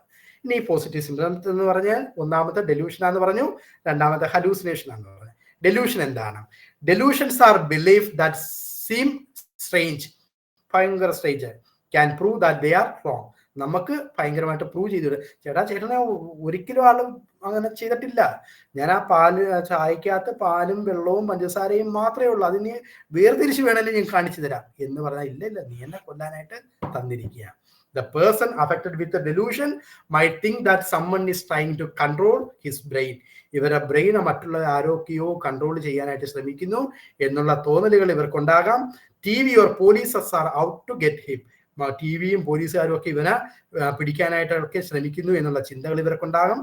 He might believe that he is someone else. ഞാൻ എന്തൊക്കെയാണോ, ദൈവം എന്തൊക്കെയോ ഏൽപ്പിച്ചിരിക്കുക, ഈ ലോകത്തിലുള്ള എല്ലാ കാര്യങ്ങളും എന്നെ പരമേൽപ്പിച്ചിരിക്കുകയാണ്. ലൈക്ക് ഫേമസ് ആക്ടർ, ഞാൻ മോഹൻലാലാണ്, മമ്മൂട്ടിയാണ്, പ്രസിഡന്റാണ്, ലോകത്തിൽ ഇങ്ങനെയൊക്കെയുള്ള സംഭവങ്ങളൊക്കെ ഉള്ള തോന്നലുകളൊക്കെ ഉണ്ടാകും. ഇവർക്ക് സൂപ്പർ പവേഴ്സ് ഉണ്ടെന്നുള്ള തോന്നലുകളൊക്കെ ഇവർക്കുണ്ടാകാനായിട്ടുള്ള സാധ്യത. ഇങ്ങനെ ഉണ്ടാകുന്ന സംഭവങ്ങളെയാണ് നമ്മൾ പ്രധാനമായിട്ടും ഡെലൂഷൻസ് പറഞ്ഞത്. ഇനി ഈ ഡെലൂഷൻസ് നമുക്കൊരു പല കാറ്റഗറൈസ് ചെയ്ത് തിരിക്കാനായിട്ട് സാധിക്കും. ചില ഡെലൂഷൻസ് പെർസിക്യൂട്ടറി ഡെലൂഷൻ എന്ന് പറയാം.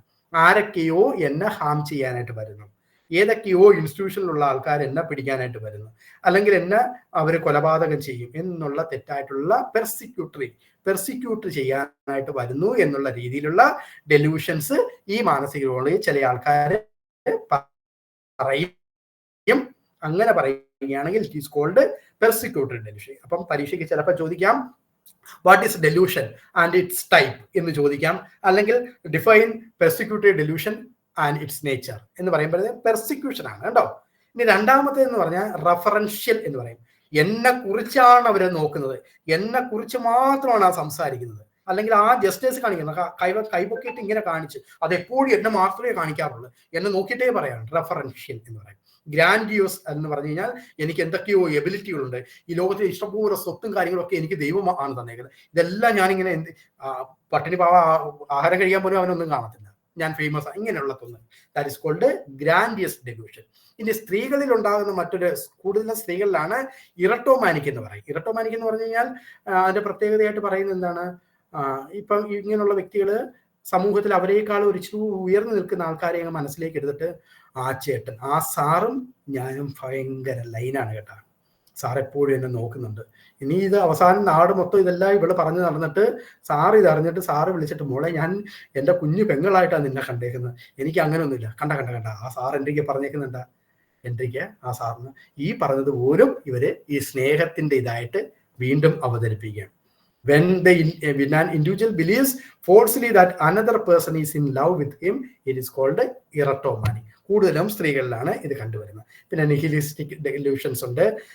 എന്തെങ്കിലുമൊക്കെ കറ്റാസ്ട്രഫിയാണ്, ഈ ദൈവം എന്തൊക്കെ പറഞ്ഞുകൊണ്ട് ഇന്നവിടെ അത് നടക്കും, ഇന്ന് ഇത്രയും സ്ഥലത്ത് എന്താണ് സുനാമി ഉണ്ടാകും, ഇത്രയും സ്ഥലത്ത് ഇതുണ്ടാകും, ഉരുൾപൊട്ടലുണ്ടാകും. ഇങ്ങനെ നിഹിലിസ്റ്റിക് ആയിട്ടുള്ള ഡെലൂഷൻസ്, ഇങ്ങനെ ഇഷ്ടംപോലെ ഡെലൂഷൻസ് നമുക്ക് കാണാനായിട്ട് സാധിക്കും. അത്രയും മതിയാകും. പിന്നെ നിങ്ങൾ 2 പോയിന്റ് അതിനകത്ത് നോക്കിയിരിക്കണം, ബിസാറെ ആൻഡ് നോൺ ബിസാറെ. അതും ചില സമയങ്ങളിലൊക്കെ ചോദിക്കാം. ഇനി എന്താണ് ഹലൂസിനേഷൻ? ഹലൂസിനേഷൻ നമ്മൾ നേരത്തെ പറഞ്ഞ ഫോൾസ് ആയിട്ടുള്ള പെർസെപ്ഷൻ ആയിരിക്കും. അപ്പം ഇത് സാധാരണ സംഭവിക്കുന്നത് നമ്മുടെ പഞ്ചേന്ദ്രിയങ്ങൾ വഴി, കാണാത്തത് കാണുന്നു, കേൾക്കാത്ത കേൾക്കുന്നു, ഇല്ലാത്ത മണവടിക്കുന്ന, ഇല്ലാത്ത ഇങ്ങനെയുള്ള അവസ്ഥകളിലായിരിക്കും ഇത് തോന്നുന്നത്, ഹലൂസിനേഷൻ. ആ ഒരു പോയിന്റ്, ഇത്രയും ഈ 2 കാര്യങ്ങളെയാണ് നമ്മൾ പോസിറ്റീവ് സിംറ്റം. അപ്പൊ നമ്മൾക്ക് പരീക്ഷയ്ക്ക് പല പ്രാവശ്യം ചോദിച്ചിരിക്കുന്നത് എന്താണ് positive and negative symptom. Okay, അത് ചോദിച്ചിട്ടുണ്ട്, അത് നിങ്ങൾക്ക് എഴുതാം. എന്താണ് ഹലൂസിനേഷൻ എന്ന് ചോദിച്ചു കഴിഞ്ഞാൽ ഇത് എഴുതണം. ഡെലൂഷൻ എന്താണെന്ന് ചോദിച്ചാൽ നമ്മൾ ഈ പറഞ്ഞ ഇത്രയും കാര്യങ്ങളാണ് എഴുതേണ്ടത്.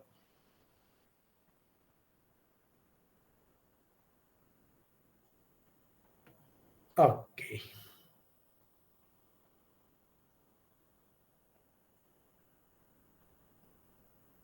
പിന്നെ ഇപ്പോഴത്തെ പുസ്തകത്തിലൊന്നും ഇല്ല ഈ കറ്ററ്റോണിയ എന്ന് പറയുന്നത് എന്താണ് ഒരു സ്പെസിഫയർ ആയിട്ടാണ് ഇൻക്ലൂഡ് ചെയ്തിരിക്കുന്നത്. എന്നാലും ചില സമയങ്ങളിൽ കറ്ററ്റോണിക് ബിഹേവിയർ എന്താണെന്ന് ചോദിക്കാം. കറ്ററ്റോണിയ സൈക്കോട്ടിക് കറ്ററ്റോണിയ എന്ന് പറഞ്ഞ രോഗമുണ്ട് DSM-4 ഇപ്പോഴാ രോഗമില്ല, പക്ഷെ അത് ഇപ്പോഴേ സ്പെസിഫയർ ആയിട്ടാണ് പറയുന്നത്. എല്ലാ രോഗങ്ങളിലും സ്പെസിഫൈ ചെയ്യാനായിട്ടുള്ള ഒരു ഫാക്ടറായിട്ട് പറയുന്നു. അപ്പൊ ഈ കറ്ററ്റോണിയ എന്ന് പറഞ്ഞു കഴിഞ്ഞാൽ അവർക്ക് സാധാരണ രീതിയിൽ മാക്സി മൂവ്മെന്റ് എന്ന് പറയും, എക്കോ ലാലിയ, എക്കോ ഫ്രാക്സിയ എന്ന് പറയും. ഒരു വാക്ക് പറഞ്ഞിട്ടുണ്ടെങ്കിൽ ആ വാക്ക് റിപ്പീറ്റ് ചെയ്യുക, അല്ലെങ്കിൽ ഒരു സ്ഥലത്ത് ഇരുത്തി കഴിഞ്ഞാൽ ആ സ്ഥലത്ത് ചെയ്യുക. ഗോൾ റിഡക്റ്റഡ് ബിഹേവിയറുകൾ, ഇങ്ങനെയുള്ള അവസ്ഥകളെ കാണിക്കുന്നതിനാണ് നമ്മൾ കറ്ററ്റോണിക് മൂവ്മെന്റ് അല്ലെങ്കിൽ അബ്നോർമൽ മോട്ടർ ബിഹേവിയർ എന്നൊക്കെ പറയുന്നത്. ഇതെല്ലാം ഈ പറയപ്പെടുന്ന രീതിയിൽ പോസിറ്റീവ് സിംറ്റം ആയിട്ട് ഉണ്ടാകുന്നതാണ്. ഇനി എന്താണ് നെഗറ്റീവ് സിംറ്റം? ആ 2 പോയിന്റ് ശ്രദ്ധിക്കുക. തിങ്സ് ദാറ്റ് സ്റ്റോപ്പ് ഹാപ്പനിങ്, എന്തൊക്കെയോ ചെയ്തുകൊണ്ടിരുന്ന കാര്യങ്ങൾ സ്റ്റോപ്പായി പോകുന്നതാണ്. ഒന്ന്, ഡിമിനിഷ്ഡ് ഇമോഷണൽ എക്സ്പ്രഷൻ, നമ്മൾ ഫ്ലാറ്റ് അഫക്റ്റ് എന്നൊക്കെയാണ് പൊതുവെ പറയുന്നത്. There are reduced in the expression of emotion in the face, eye contact, intonation of speech, movement, hand gestures, ഇങ്ങനെയൊക്കെയുള്ള അവസ്ഥകളിലൊക്കെയും ഡിമിനിഷ്ഡ് ഇമോഷൻ, ഒരു സങ്കടം വരുന്ന, കരച്ചിൽ വരുന്ന 4 ആള് ഇങ്ങനെ ഒരു പ്രത്യേക രീതിയിൽ ഇങ്ങനെ ഇരിക്കും, ഫ്ലാറ്റ് അഫക്റ്റ് ആയിട്ട് ഇരിക്കും. കാര്യമാണ് നമ്മൾ ഡിമിനിഷ്ഡ്. നിങ്ങൾ ഫോട്ടോ എടുത്തോ, നോട്ടിനകത്ത് ആവശ്യമുള്ളവർ ഡിമിനിഷ്ഡ് ഇമോഷണൽ എക്സ്പ്രഷൻ എന്ന് പറയും. ഇത് കാണിക്കാം. അവല്യൂഷൻ എന്ന് പറയുന്ന ഒരു സെൽഫ് പർപ്പസ്ഫുൾ ആക്ടിവിറ്റീസ് കാണിക്കാനായിട്ടുള്ള സാധ്യതയുണ്ട്. Anhedonia, other negative symptom. ഇത് രണ്ടുമാണ് പ്രധാനമായിട്ടും, 2 ഡിമിനിഷ്ഡ് ഇമോഷണൽ എക്സ്പ്രഷനും അവല്യൂഷനുമാണ്.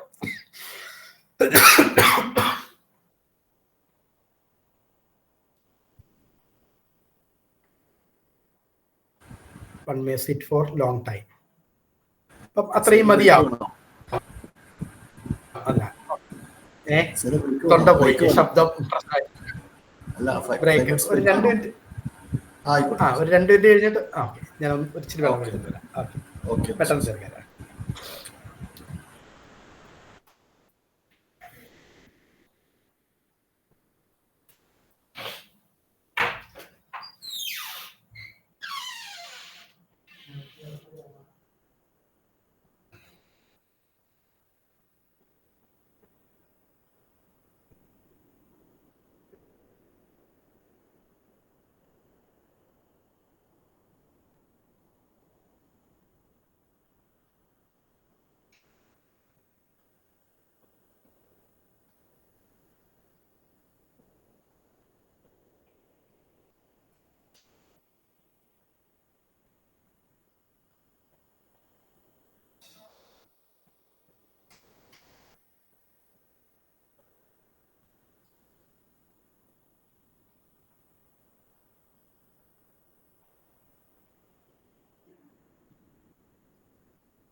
ഓക്കെ, ഞാൻ ഓക്കെ.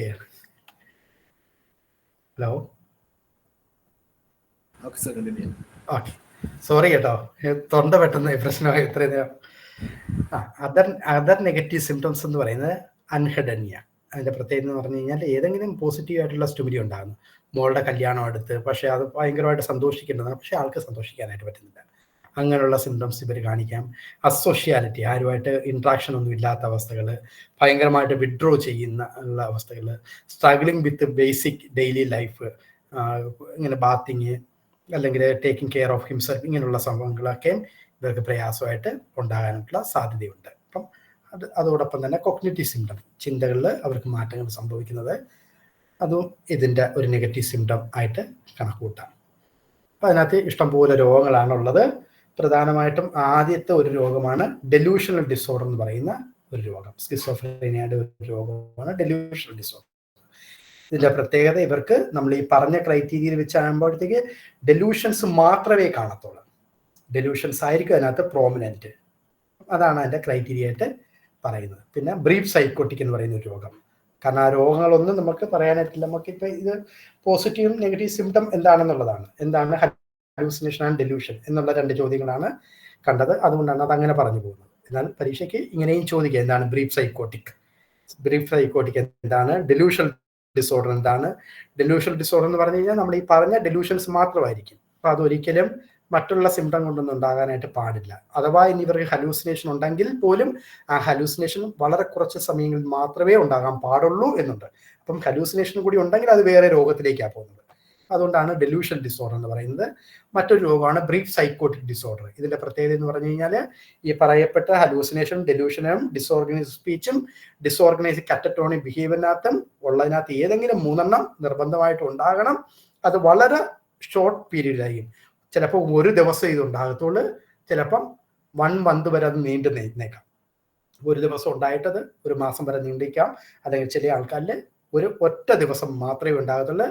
അതിനുശേഷം അവർ സാധാരണ രീതിയിലേക്ക് വരുന്നതിന് പ്രീമോർബിഡ് ലെവലിലേക്ക് വീണ്ടും തിരിച്ചു വരും. Within eventually full return to premorbid level of functioning. അതാണ് ബ്രീഫ് സൈക്കോട്ടിക് എന്ന് പറയുന്ന ഒരു അവസ്ഥ. വളരെ ഷോർട്ടാണ്, ഒരൊറ്റ ദിവസം അല്ലെങ്കിൽ ഒരു മാസം. അപ്പം അതിൻ്റെ പ്രത്യേകതയായിട്ട് പറയേണ്ടത്, ഈ പറയപ്പെടുന്ന 3 കാര്യങ്ങളിൽ ഏതെങ്കിലും 4 കാര്യങ്ങളിൽ ഏതെങ്കിലും 3 ഉണ്ടാകണം എന്നുള്ളതാണ്. പിന്നെ മറ്റൊരു രോഗമാണ് സ്കിസോഫ്രേനിക് ഫോം ഡിസോർഡർ എന്ന് പറയുന്ന ഒരു രോഗം. അവിടെയും നെഗറ്റീവ് സിംറ്റംസും കൂടി ഇതിനകത്ത് ഇൻക്ലൂഡ് ആണ്. സ്കിസോഫ്രേനിക് ഫോമിനകത്ത് അതിൻ്റെയും ക്രൈറ്റീരിയ അങ്ങനെയാണ്. പിന്നെ സ്കിസോഫ്രേനിയ എന്ന് പറയുന്ന, നമ്മൾ ഈ പറഞ്ഞ സ്കിസോഫ്രേനിയ എന്താണ്, അതിൻ്റെ പ്രത്യേകത ഈ അവസ്ഥകളെല്ലാം ഉണ്ടാകണം. പിന്നെ സ്കിസോ അഫക്റ്റീവ് ഡിസോർഡർ എന്ന് പറയുന്ന ഒരു രോഗമുണ്ട്, സബ്സ്റ്റൻസ് മെഡിക്കേഷൻ. ഇത്രയുമാണ് സ്കിസോഫ്രീനിയയായിട്ട് ബന്ധപ്പെട്ട് പറയാനുള്ളത്. നിങ്ങൾക്ക് അത്യാവശ്യം വായിച്ചാൽ പിടികിട്ടുന്ന രീതിയിൽ ഐഡിയ പറഞ്ഞിട്ടുണ്ട്. അപ്പൊ ആ ഒരു ചാപ്റ്റർ മുഴുവനായിട്ട് എന്താണ് സ്കിസോഫ്രീനിയ സ്പെക്ട്രം ഡിസോർഡർ എന്ന് ചോദിച്ചു കഴിഞ്ഞാൽ ഈ പറഞ്ഞ കാര്യങ്ങളെല്ലാമാണ്. സ്കിസോഫ്രീനിയ എന്താണെന്ന് എഴുതണം. ഒരു മാനസിക രോഗമാണ്. സ്കിസോഫ്രീനിയ പ്രത്യേകത ഇതൊക്കെയാണ്. അതിനകത്ത് പോസിറ്റീവ് സിംറ്റം ഉണ്ട്, നെഗറ്റീവ് സിംറ്റംസ് ഉണ്ട്. പോസിറ്റീവ് സിംറ്റം എന്താണ്, നെഗറ്റീവ് സിംറ്റം എന്താണ്, ഇതെല്ലാം ഇങ്ങനെ നരേറ്റ് ചെയ്തിട്ട് വന്നിട്ട് വേണം നമ്മൾ സ്കിസോഫ്രീനിയ ഷോർട്ടായിട്ട് അതിന് എഴുതേണ്ടത്. അവസാനം എലാബറേറ്റ് ആയിട്ട് 20 മാർക്കിനൊക്കെ 20 മാർക്കിനായിട്ട് കണ്ടിട്ടില്ല. 3 സെക്ഷനായിട്ടല്ലേ എപ്പോഴും ക്വസ്റ്റ്യൻസ് ഉള്ളത്, 3 സെക്ഷനായിട്ടാണ്. അത് അങ്ങനെയാണത് മുന്നോട്ട്. വളരെ ഷോർട്ടാണ്. വലിയ 20 മാർക്കിൻ്റെ ഒന്നും നിങ്ങൾക്ക് ഇല്ലെന്ന് തോന്നുന്നു. എല്ലാം 6 മാർക്കും 9 മാർക്കും ഒക്കെ ആയിട്ട്. 10 മാർക്ക് പറഞ്ഞു. ഓക്കെ, 10 മാർക്ക് അല്ലേ സാറേ? ആ, അപ്പം ഇത്രയുമാണ് അതുമായിട്ട് ബന്ധപ്പെട്ട് പറയാനായിട്ടുള്ളത്. ഓക്കെ, അപ്പം ഏകദേശം എല്ലാക്കി ആയെന്ന് തോന്നുന്നു. ഇനിയുള്ളത് ഹലൂസിനേഷൻ, ഡെലൂഷൻ പറഞ്ഞ് ഇനി അബോർഷൻ തെറാപ്പി ഉണ്ട്. ഇനി അതിനിടയ്ക്ക് ഒരെണ്ണം പറയാനായിട്ടുള്ളത് ഹലൂസിജൻസ് എന്ന് പറയുന്ന ഒരു സംഭവമാണ്. അത് നിങ്ങളൊന്ന് നോട്ട്, വേറെ സബ്സ്റ്റൻസിന്റെ നോട്ട് എടുക്കണം. നോട്ട് ഇവിടെ കിടക്കുക. അപ്പം നമുക്ക് അതൊരു സബ്സ്റ്റൻസ് ആണ്, ഒരു സബ്സ്റ്റൻസ് ആണ് ഹലൂസിജൻസ് എന്ന് പറയുന്ന ഒരു സംഭവം. ഓക്കെ, അപ്പം ഈ ഒരു സബ്സ്റ്റൻസ് റിലേറ്റഡ് ഡിസോർഡേഴ്സിനകത്ത് ഏകദേശം നമുക്ക് 10 കാറ്റഗറി സബ്സ്റ്റൻസുകളാണ് ഇന്ന് ലോകത്തിൽ അവൈലബിൾ ആയിട്ടുള്ളത്. 10 കാറ്റഗറി. ഇതിൽ നല്ല നോട്ട്സുകളുണ്ട്, എടുക്കാനായിട്ട് പ്രയാസമൊന്നുണ്ടായി. അപ്പം സബ്സ്റ്റൻസുമായിട്ട് ബന്ധപ്പെട്ട് ഈ 10 കാറ്റഗറിയിൽ വരുന്നതിനകത്ത് ചിലതിനെയൊക്കെ നമ്മൾ പറയും നാച്ചുറൽ സബ്സ്റ്റൻസുകൾ. നാച്ചുറൽ ആയിട്ടുള്ള സബ്സ്റ്റൻസ് ഉണ്ട്, സെമി സിന്തറ്റിക് ആയിട്ടുള്ള സബ്സ്റ്റൻസ് ഉണ്ട്, സിന്തറ്റിക് ഡ്രഗ്സുകളുണ്ട്. അപ്പൊ ഇതിനെല്ലാം കൂടി കൂട്ടിയിട്ടാണ് നമ്മൾ എന്താണ് പൊതുവെ സബ്സ്റ്റൻസ് റിലേറ്റഡ് ഡിസോർഡേഴ്സ് എന്ന് പറയുന്നത്. അപ്പൊ അങ്ങനെയുള്ള ഒരു സബ്സ്റ്റൻസ് റിലേറ്റഡ് ആയിട്ടുള്ള ഒരു ഡിസോർഡർ ആണ്, അല്ലെങ്കിൽ ആ സബ്സ്റ്റൻസിനെയാണ് നമ്മൾ ഹലൂസിജൻസ് എന്ന് പറയുന്നത്. ഹലൂസിനേഷൻ അല്ല, ഹലൂസിജൻസ്. അപ്പം ഈ ഹലൂസിജൻസിനകത്ത് പ്രധാനമായിട്ട് നമുക്കുള്ള സബ്സ്റ്റൻസുകൾ എന്തൊക്കെയാണെന്ന് ഞാൻ ഓടിച്ച് പറഞ്ഞേക്കാം. ഒന്ന്, ആൽക്കഹോൾ, നമുക്ക് വെള്ളം അടിക്കുന്നവർക്ക് അറിയാം. 2, കോഫിൻ എന്ന് പറയുന്ന സബ്സ്റ്റൻസ് ഉണ്ട്. 3, കനാബിസ് എന്ന് പറയുന്ന ഒരെണ്ണമുണ്ട്. 4-മത്തത് ഹലൂസിജൻസ് എന്ന് പറയുന്ന അവസ്ഥ. ഇതിനെയും ഫെൻസിക്ലിഡിൻ എന്ന് പറയുന്ന ഒരു സബ്സ്റ്റൻസ് കൂടിയുണ്ട്. ഇതിന്റെ രണ്ടിന്റെയും അനാട്ടമിക്കലും ഫാർമക്കോളജിക്കലായിട്ടുള്ള ആക്ഷൻസും ഒന്നാകുന്നത് കൊണ്ട് DSM-5 ഈ സബ്സ്റ്റൻസിനെ, ഹലൂസിജൻസിനെ ഒരൊറ്റ കാറ്റഗറിയിൽ ഉൾപ്പെടുത്തിയിട്ടാണ് ഇങ്ങോട്ട് നരേറ്റ് ചെയ്തു പോകുന്നത്. അപ്പം ആ ഹലൂസിജൻസിനെ കുറിച്ചാണ് ചോദ്യം ചോദിച്ചേക്കുന്നത്, അത് നമുക്ക് പറയാം. പിന്നെ മറ്റൊരു സബ്സ്റ്റൻസ് ആണ് ഇൻഹലൻസ്. ചില കുട്ടികളെ പെയിന്റും കാര്യങ്ങളൊക്കെ ഇങ്ങനെ മണത്തോണ്ടിരിക്കത്തില്ലേ, പുക, ഇങ്ങനെയൊക്കെ ഉള്ളത്, അങ്ങനെയുള്ളതിനാണ് ഇൻഹലൻസ് എന്ന് പറയുന്നത്. പിന്നെ ഓപ്പിയറ്റ്സ് എന്ന് പറയുന്ന ഒരു സബ്സ്റ്റൻസ് ഉണ്ട്, സെഡക്റ്റീവ്സ് എന്ന് പറയുന്ന സബ്സ്റ്റൻസ് ഉണ്ട്, സ്റ്റിമുലന്റ് എന്ന് പറയുന്ന ഒരു സബ്സ്റ്റൻസ് ഉണ്ട്, ടുബാക്കോ എന്ന് പറയുന്ന ഒരു സബ്സ്റ്റൻസ് ഉണ്ട്, പിന്നെ പേരില്ലാത്ത കുറെ സബ്സ്റ്റൻസുകളുണ്ട്. അപ്പൊ ഇതിനകത്ത് ഈ സ്റ്റിമുലൻസും ഹലൂസിജൻസും കൂടി ചേർത്തിട്ടുണ്ടാക്കുന്ന ഒരു സിന്തറ്റിക് ഡ്രഗ്സ് ആണ് നമുക്ക് ഇന്ന് ഫേമസ് ആയിട്ടുള്ളത്. എന്താണെന്ന് അറിയോ ആ സബ്സ്റ്റൻസ്?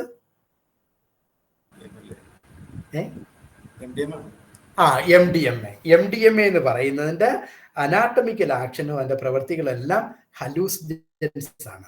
അപ്പം ചില ആൾക്കാർ അത് സ്റ്റിമുലന്റ് നേച്ചർ, ഭയങ്കര ഉന്മാദം, ഇങ്ങനെ യൂഫോറിക് സ്റ്റേജിലേക്ക് തരും. അതോടൊപ്പം ഹലൂസിജൻസ് എന്ന് പറയുന്ന ആ ടേം പോലും നിങ്ങൾ ഓർത്തിരിക്കുക. ആ ഹലൂസിജൻസ് എപ്പോഴും പ്രൊഡ്യൂസ് ചെയ്യാനായിട്ട് സാധിക്കുന്നത്, ഹലൂസിജൻസിനെ എപ്പോഴും നമ്മൾ ഈ ഹലൂസിനേഷൻ പറഞ്ഞില്ലേ, ആ സിംറ്റമാണ്. അപ്പൊ നിങ്ങൾ ഓർത്തിരിക്കേണ്ടത് ഹലൂസിജൻസ് എന്ന് പറഞ്ഞു കഴിഞ്ഞാൽ ഒരു സബ്സ്റ്റൻസ് ആണെന്ന് എഴുതുക. അതിനെക്കുറിച്ച് കുറെ കാര്യങ്ങൾ പറഞ്ഞിട്ട് അതൊരു സിന്തറ്റിക് ആയിട്ടുള്ള ഡ്രഗ്സിന്റെ ഗണത്തിൽ വരുന്നതാണ്. അതിൽ നിന്നാണ് അത് യഥാർത്ഥത്തിൽ സെമി സിന്തറ്റിക് ആണ്. MDMA അതിൽ നിന്നും സ്റ്റിമുലൻസിൽ നിന്നും ഉണ്ടാക്കിയെടുക്കുന്ന ഒരു സബ്സ്റ്റൻസ് ആണ്, സിന്തറ്റിക് ആണ്. അപ്പം അങ്ങനെയുള്ള സംഭവങ്ങൾ അത് നോട്ട് ചെയ്യുക. എന്നിട്ട് നമ്മൾ അതുമായിട്ട് ബന്ധപ്പെട്ട് കുറേ ഡിസോർഡറുകളുണ്ട്. അത് ഉപയോഗിക്കുന്നത് വഴി സ്വാഭാവികമായിട്ടും അവർക്ക് വിഡ്രോവൽ ഉണ്ടാകാം, ഉപയോഗിച്ചുകൊണ്ടിരിക്കുന്ന ഒരാൾക്ക് പെട്ടെന്ന് വിഡ്രോവൽ ഉണ്ടാകാം, അല്ലെങ്കിൽ ഉപയോഗിക്കാതെ വരുമ്പോൾ അവർക്ക് പ്രയാസം ഉണ്ടാകാം. അങ്ങനെയൊക്കെയുള്ള കാറ്റഗറികളൊക്കെ അതിനകത്ത് ഇൻക്ലൂഡ് ആണ്. അപ്പം സബ്സ്റ്റൻസ് റിലേറ്റഡ് ഡിസോർഡേഴ്സിനകത്ത് നമ്മൾ ഹലൂസിജൻസ് എന്താണെന്ന് ചോദിക്കുമ്പോഴത്തേക്ക് നമ്മൾ എഴുതേണ്ടത് ഇത്രയുമാണ്.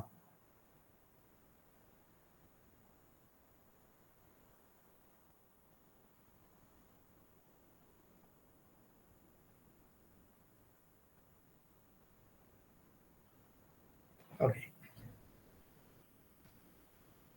അപ്പം ഇത് പ്രധാനമായിട്ടും ഒരു ക്ലാസ് ഓഫ് ഡ്രഗ്സ് ആണെന്ന് എഴുതുക.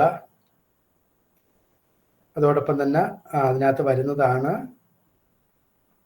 LSD, നമ്മൾ കേട്ടിട്ടുണ്ടാകാം, MDMA, കെറ്റമിൻ എന്നൊക്കെ പറയുന്ന സബ്സ്റ്റൻസുകൾ അതിനകത്ത് ഉണ്ട്. ഇതിൻ്റെ ഇഫക്റ്റ് എന്താണ് നമ്മൾ പൊതുവെ എഴുതണം, ഇഫക്ട്സുകൾ. അതാണ് അതിൻ്റെ ഇഫക്ട്സ്. പെർസെപ്ച്വൽ ചേഞ്ചുകൾ സംഭവിക്കും. ആ ഒരു പോയിന്റ് ഒന്ന് നോട്ട് ചെയ്യുക. പെർസെപ്ച്വൽ ചേഞ്ച്, ആ പെർസെപ്ച്വൽ ചേഞ്ച് എന്ന് പറയുന്നത് ഈ ഹലൂസിനേഷൻ പ്രൊഡ്യൂസ് ചെയ്യുന്നതിനുള്ള അവസ്ഥകളാണ്. രണ്ടാമത്തെ ഇമോഷണൽ ചേഞ്ചുകൾ. ഈ സബ്സ്റ്റൻസ് അല്ലെങ്കിൽ ഹലൂസിനേഷൻ അല്ലെങ്കിൽ MDMA ഉപയോഗിച്ച് കഴിയുമ്പോഴത്തേക്ക് ഇവർക്ക് എന്താണ്, അവരുടെ പാർട്ട്ണർ ഇങ്ങനെയുള്ളവർക്ക് ഭയങ്കരമായിട്ടുള്ള സ്നേഹം തോന്നും. Emotional intense feeling of euphoria, ഞാൻ എന്തൊക്കെയോ ആണ്, അല്ലെങ്കിൽ ഹൈ എനർജി ആയിട്ട് ഇവർക്ക് തോന്നും, ഭയങ്കര പീസായിട്ട് തോന്നും. അതോടൊപ്പം തന്നെ ചില വ്യക്തികളിൽ ഭയങ്കരമായിട്ടുള്ള പേടിയും ഭയങ്കര അൻസൈറ്റിയും തോന്നും. ഇമോഷണൽ ചേഞ്ചുകൾ സംഭവിക്കാനായിട്ടുള്ള സാധ്യതയുണ്ട്.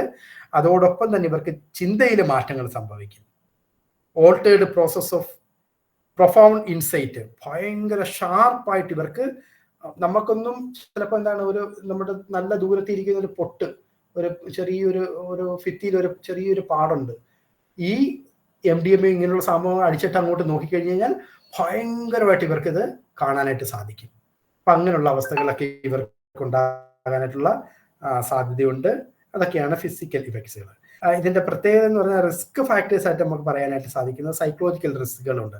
അതോടൊപ്പം തന്നെ ചില ആൾക്കാർക്ക് ഫിസിക്കൽ റിസ്കുകളൊക്കെ ഉണ്ടാകാനായിട്ടുള്ള സാധ്യതയുണ്ട്. അപ്പം അത്രയും മതിയാകും. ബാക്കി നിങ്ങൾ ആ നോട്ടിനകത്തുള്ളത് വെച്ച് ഹലൂസിജൻസ് എന്താണെന്ന് മനസ്സിലാക്കിയിട്ട് എഴുതുക. അതിന്റെ പ്രത്യേകത എളുപ്പത്തിൽ ഓർത്തിരിക്കാനായിട്ട് ഹലൂസിനേഷൻ സിംറ്റം തന്നെയാണ് ഈ ഹലൂസിനൻസ് പ്രൊഡ്യൂസ് ചെയ്യുന്നത്. അതൊരു ഡ്രഗ്സ് ആണ്, ഒരു ഗ്രൂപ്പ് ഓഫ് ഡ്രഗ്സ് ആണ് എന്നുള്ളത് ഓർത്തിരിക്കുക.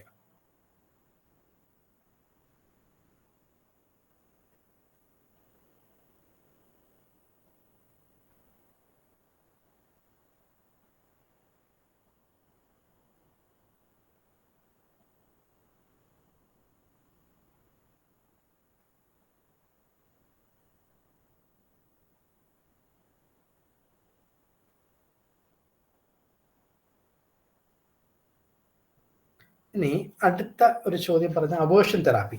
അവേർഷൻ തെറാപ്പി എപ്പോഴും ഒരു കൊഗ്നിറ്റീവ് സൈക്കോളജിയുടെ ഭാഗത്ത് വരുന്ന കൊഗ്നിറ്റീവ് തെറാപ്പിയാണ്. ഒരു പോയിന്റ് ഓർത്തിരിക്കുക, കൊഗ്നിറ്റീവ് തെറാപ്പിയാണ്. സാധാരണ രീതിയിൽ പണ്ട് കാലങ്ങളിൽ ഇത് ഉപയോഗിച്ചിരുന്നത് കൂടുതലും ഈ സെക്ഷുവൽ ഡിസോർഡർ ഉള്ള ആൾക്കാർക്കാണ്. സെക്ഷുവൽ ഡിസ്ഫങ്ഷനും ഉണ്ട്, സെക്ഷുവൽ ഡിസോർഡറും ഉണ്ട്. അപ്പം സെക്ഷുവൽ ഡിസ്ഫങ്ഷൻസ് ഉള്ള വ്യക്തികൾക്കായിരുന്നു നമ്മൾ ആദ്യകാലങ്ങളിൽ കൂടുതലും ഈ അവേർഷൻ തെറാപ്പി ഉപയോഗിച്ചിരുന്നത്.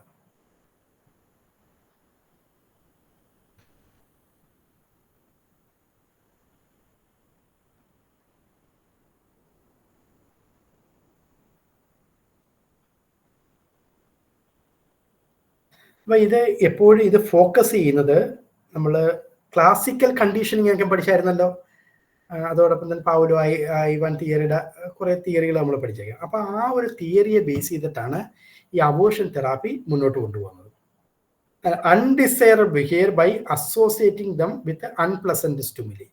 അപ്പം അവർക്ക് എന്താണ്, നമുക്ക് ചെയ്യാനായിട്ട് പാടില്ലാത്ത ഒരു ബിഹേവിയറാണ് ആ വ്യക്തിക്ക് ഉള്ളത്. അവന് ഒരിക്കലും, ഉദാഹരണത്തിന് ഞാൻ ഇച്ചിരി എളുപ്പത്തിൽ പറയാം, ഈ വോയറിസം അല്ലെങ്കിൽ എക്സിബിഷനിസം എന്നൊക്കെ പറയുന്ന അവസ്ഥകൾ നമ്മൾ കാണാറുണ്ട് അല്ലേ. അപ്പൊ ഇങ്ങനെയുള്ള വ്യക്തികൾ അത് ഒരിക്കലും ചെയ്യാനായിട്ട് പാടില്ലാത്ത പ്രശ്നമാണ്, ഒരിക്കലും ചെയ്യാൻ പാടില്ല, പക്ഷെ അവർക്ക് അത് കൺട്രോൾ ചെയ്യാനും പറ്റില്ല. അപ്പൊ അങ്ങനെയുള്ള സമയത്ത് നമ്മൾ സ്വാഭാവികമായിട്ട് ഇവർക്ക് എന്ത് ചെയ്യും, ഇവർക്ക് കുറച്ച് മറ്റുള്ള തെറാപ്പികൾ ഈ ഒരു തെറാപ്പി ഇന്റഗ്രേറ്റ് ചെയ്തിട്ട്, ഒരു ചൂട് എളുപ്പത്തിൽ ഞാൻ പറയാം നല്ലൊരു ഉദാഹരണ സഹിതം. ഒരിക്കലും ഒരു പയ്യനാ ഞാൻ ഉണ്ടായിരുന്ന ഇൻസ്റ്റിറ്റ്യൂട്ടിൽ കൊണ്ടുവന്നിട്ട്, ഇവന്റെ പ്രത്യേകത അടുത്തുള്ള ചേച്ചിമാരൊക്കെ ഇങ്ങനെ കുളിക്കാൻ കയറുമ്പോഴത്തേക്ക് അവരുടെ ബാത്റൂമിൽ ലൈറ്റ് ഇട്ടിട്ട് ആ ലൈറ്റ് ഇട്ടിട്ട് ഇവന് ഒളിഞ്ഞു നോക്കാനാ നിരന്തരം എല്ലാ വീടുകളിലും ഒളിഞ്ഞു നോക്കും. ഇങ്ങനെ ഇവന് നോക്കി നോക്കി നോക്കി ഇങ്ങനെ ഭയങ്കര പ്രയാസമായിട്ട് അവന് എന്താണ് ജുവനൈൽ ഹോമിലൊക്കെ അടച്ച് അങ്ങനെ പ്രയാസം ഉണ്ടായി. അതിനുശേഷവും അവിടുന്ന് വരും, പിന്നെ ഇത് ചെയ്യും. അങ്ങനെയൊക്കെ വന്നിട്ട് ഒരിക്കലും ഞങ്ങളുടെ ഒരു ഇൻസ്റ്റിറ്റ്യൂഷനിൽ കൗൺസിലിങ്ങിന് കൊണ്ടുവന്നേ. ഇത് കഴിഞ്ഞിട്ട് ഇവൻ്റെക്ക് എൻ്റെ കൂടെ ഉണ്ടായിരുന്ന രസം ഒരിക്കൽ ഇങ്ങനെ ചോദിച്ച്, എടാ ഇന്ന് ഞാൻ നിന്റെ അമ്മ കുളിച്ചോണ്ടിരിക്കുമ്പോൾ ഇതുപോലെ ചെയ്ത് കഴിഞ്ഞാൽ നീ എന്ത് ചെയ്യും?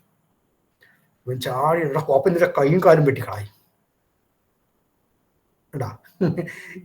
ഒരു ഗ്രാജുവലായിട്ട് ചെയ്തിട്ടൊക്കെ ഇരിക്കുക.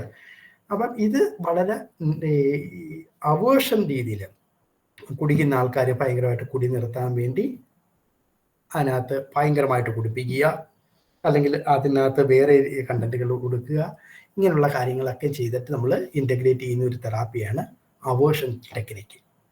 അപ്പം അൺഡിസൈർ ആയിട്ടുള്ള ബിഹേവിയറിനെ മാറ്റാൻ വേണ്ടി അൺഡിസൈർ ബിഹേവിയർ അസോസിയേറ്റ് ചെയ്യുന്നത് അൺപ്ലസന്റ് ആയിട്ടുള്ള ഒരു സ്റ്റിമുലി നമ്മൾ പ്രസന്റ് ചെയ്ത് അവരിലേക്ക് കൊടുക്കുന്നു എന്നുള്ളതാണ് ഈ അവേർഷൻ തെറാപ്പിയിൽ ഇൻ്റഗ്രേറ്റ് ചെയ്യുന്നത്. ഐഡിയ പിടികിട്ടിയോ? നിങ്ങൾ ബാക്കി നോട്ട് വായിക്കാൻ പിടികിട്ടും. ഓക്കെ ആണോ?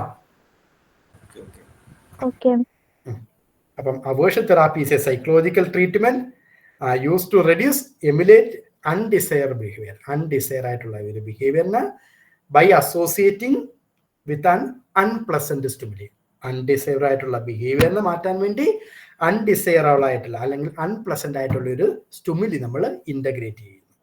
The goal is to create negative association. ഒരു നെഗറ്റീവ് ആയിട്ടുള്ള ഒരു അസോസിയേഷൻ ക്രിയേറ്റ് ചെയ്തിട്ട് അവരുടെ ആ സ്വഭാവത്തിൽ നിന്ന് അവരെ മാറാനായിട്ട് നമ്മൾ സഹായിക്കുന്ന ഒരു തെറാപ്പിയാണ് അവേർഷൻ തെറാപ്പി.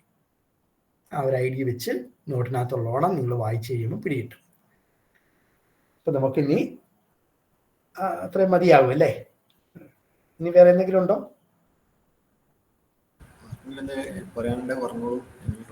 ചെറിയ കുറെ സമയം എടുക്കാത്ത എന്തെങ്കിലും ചോദിക്കാൻ പറ്റും.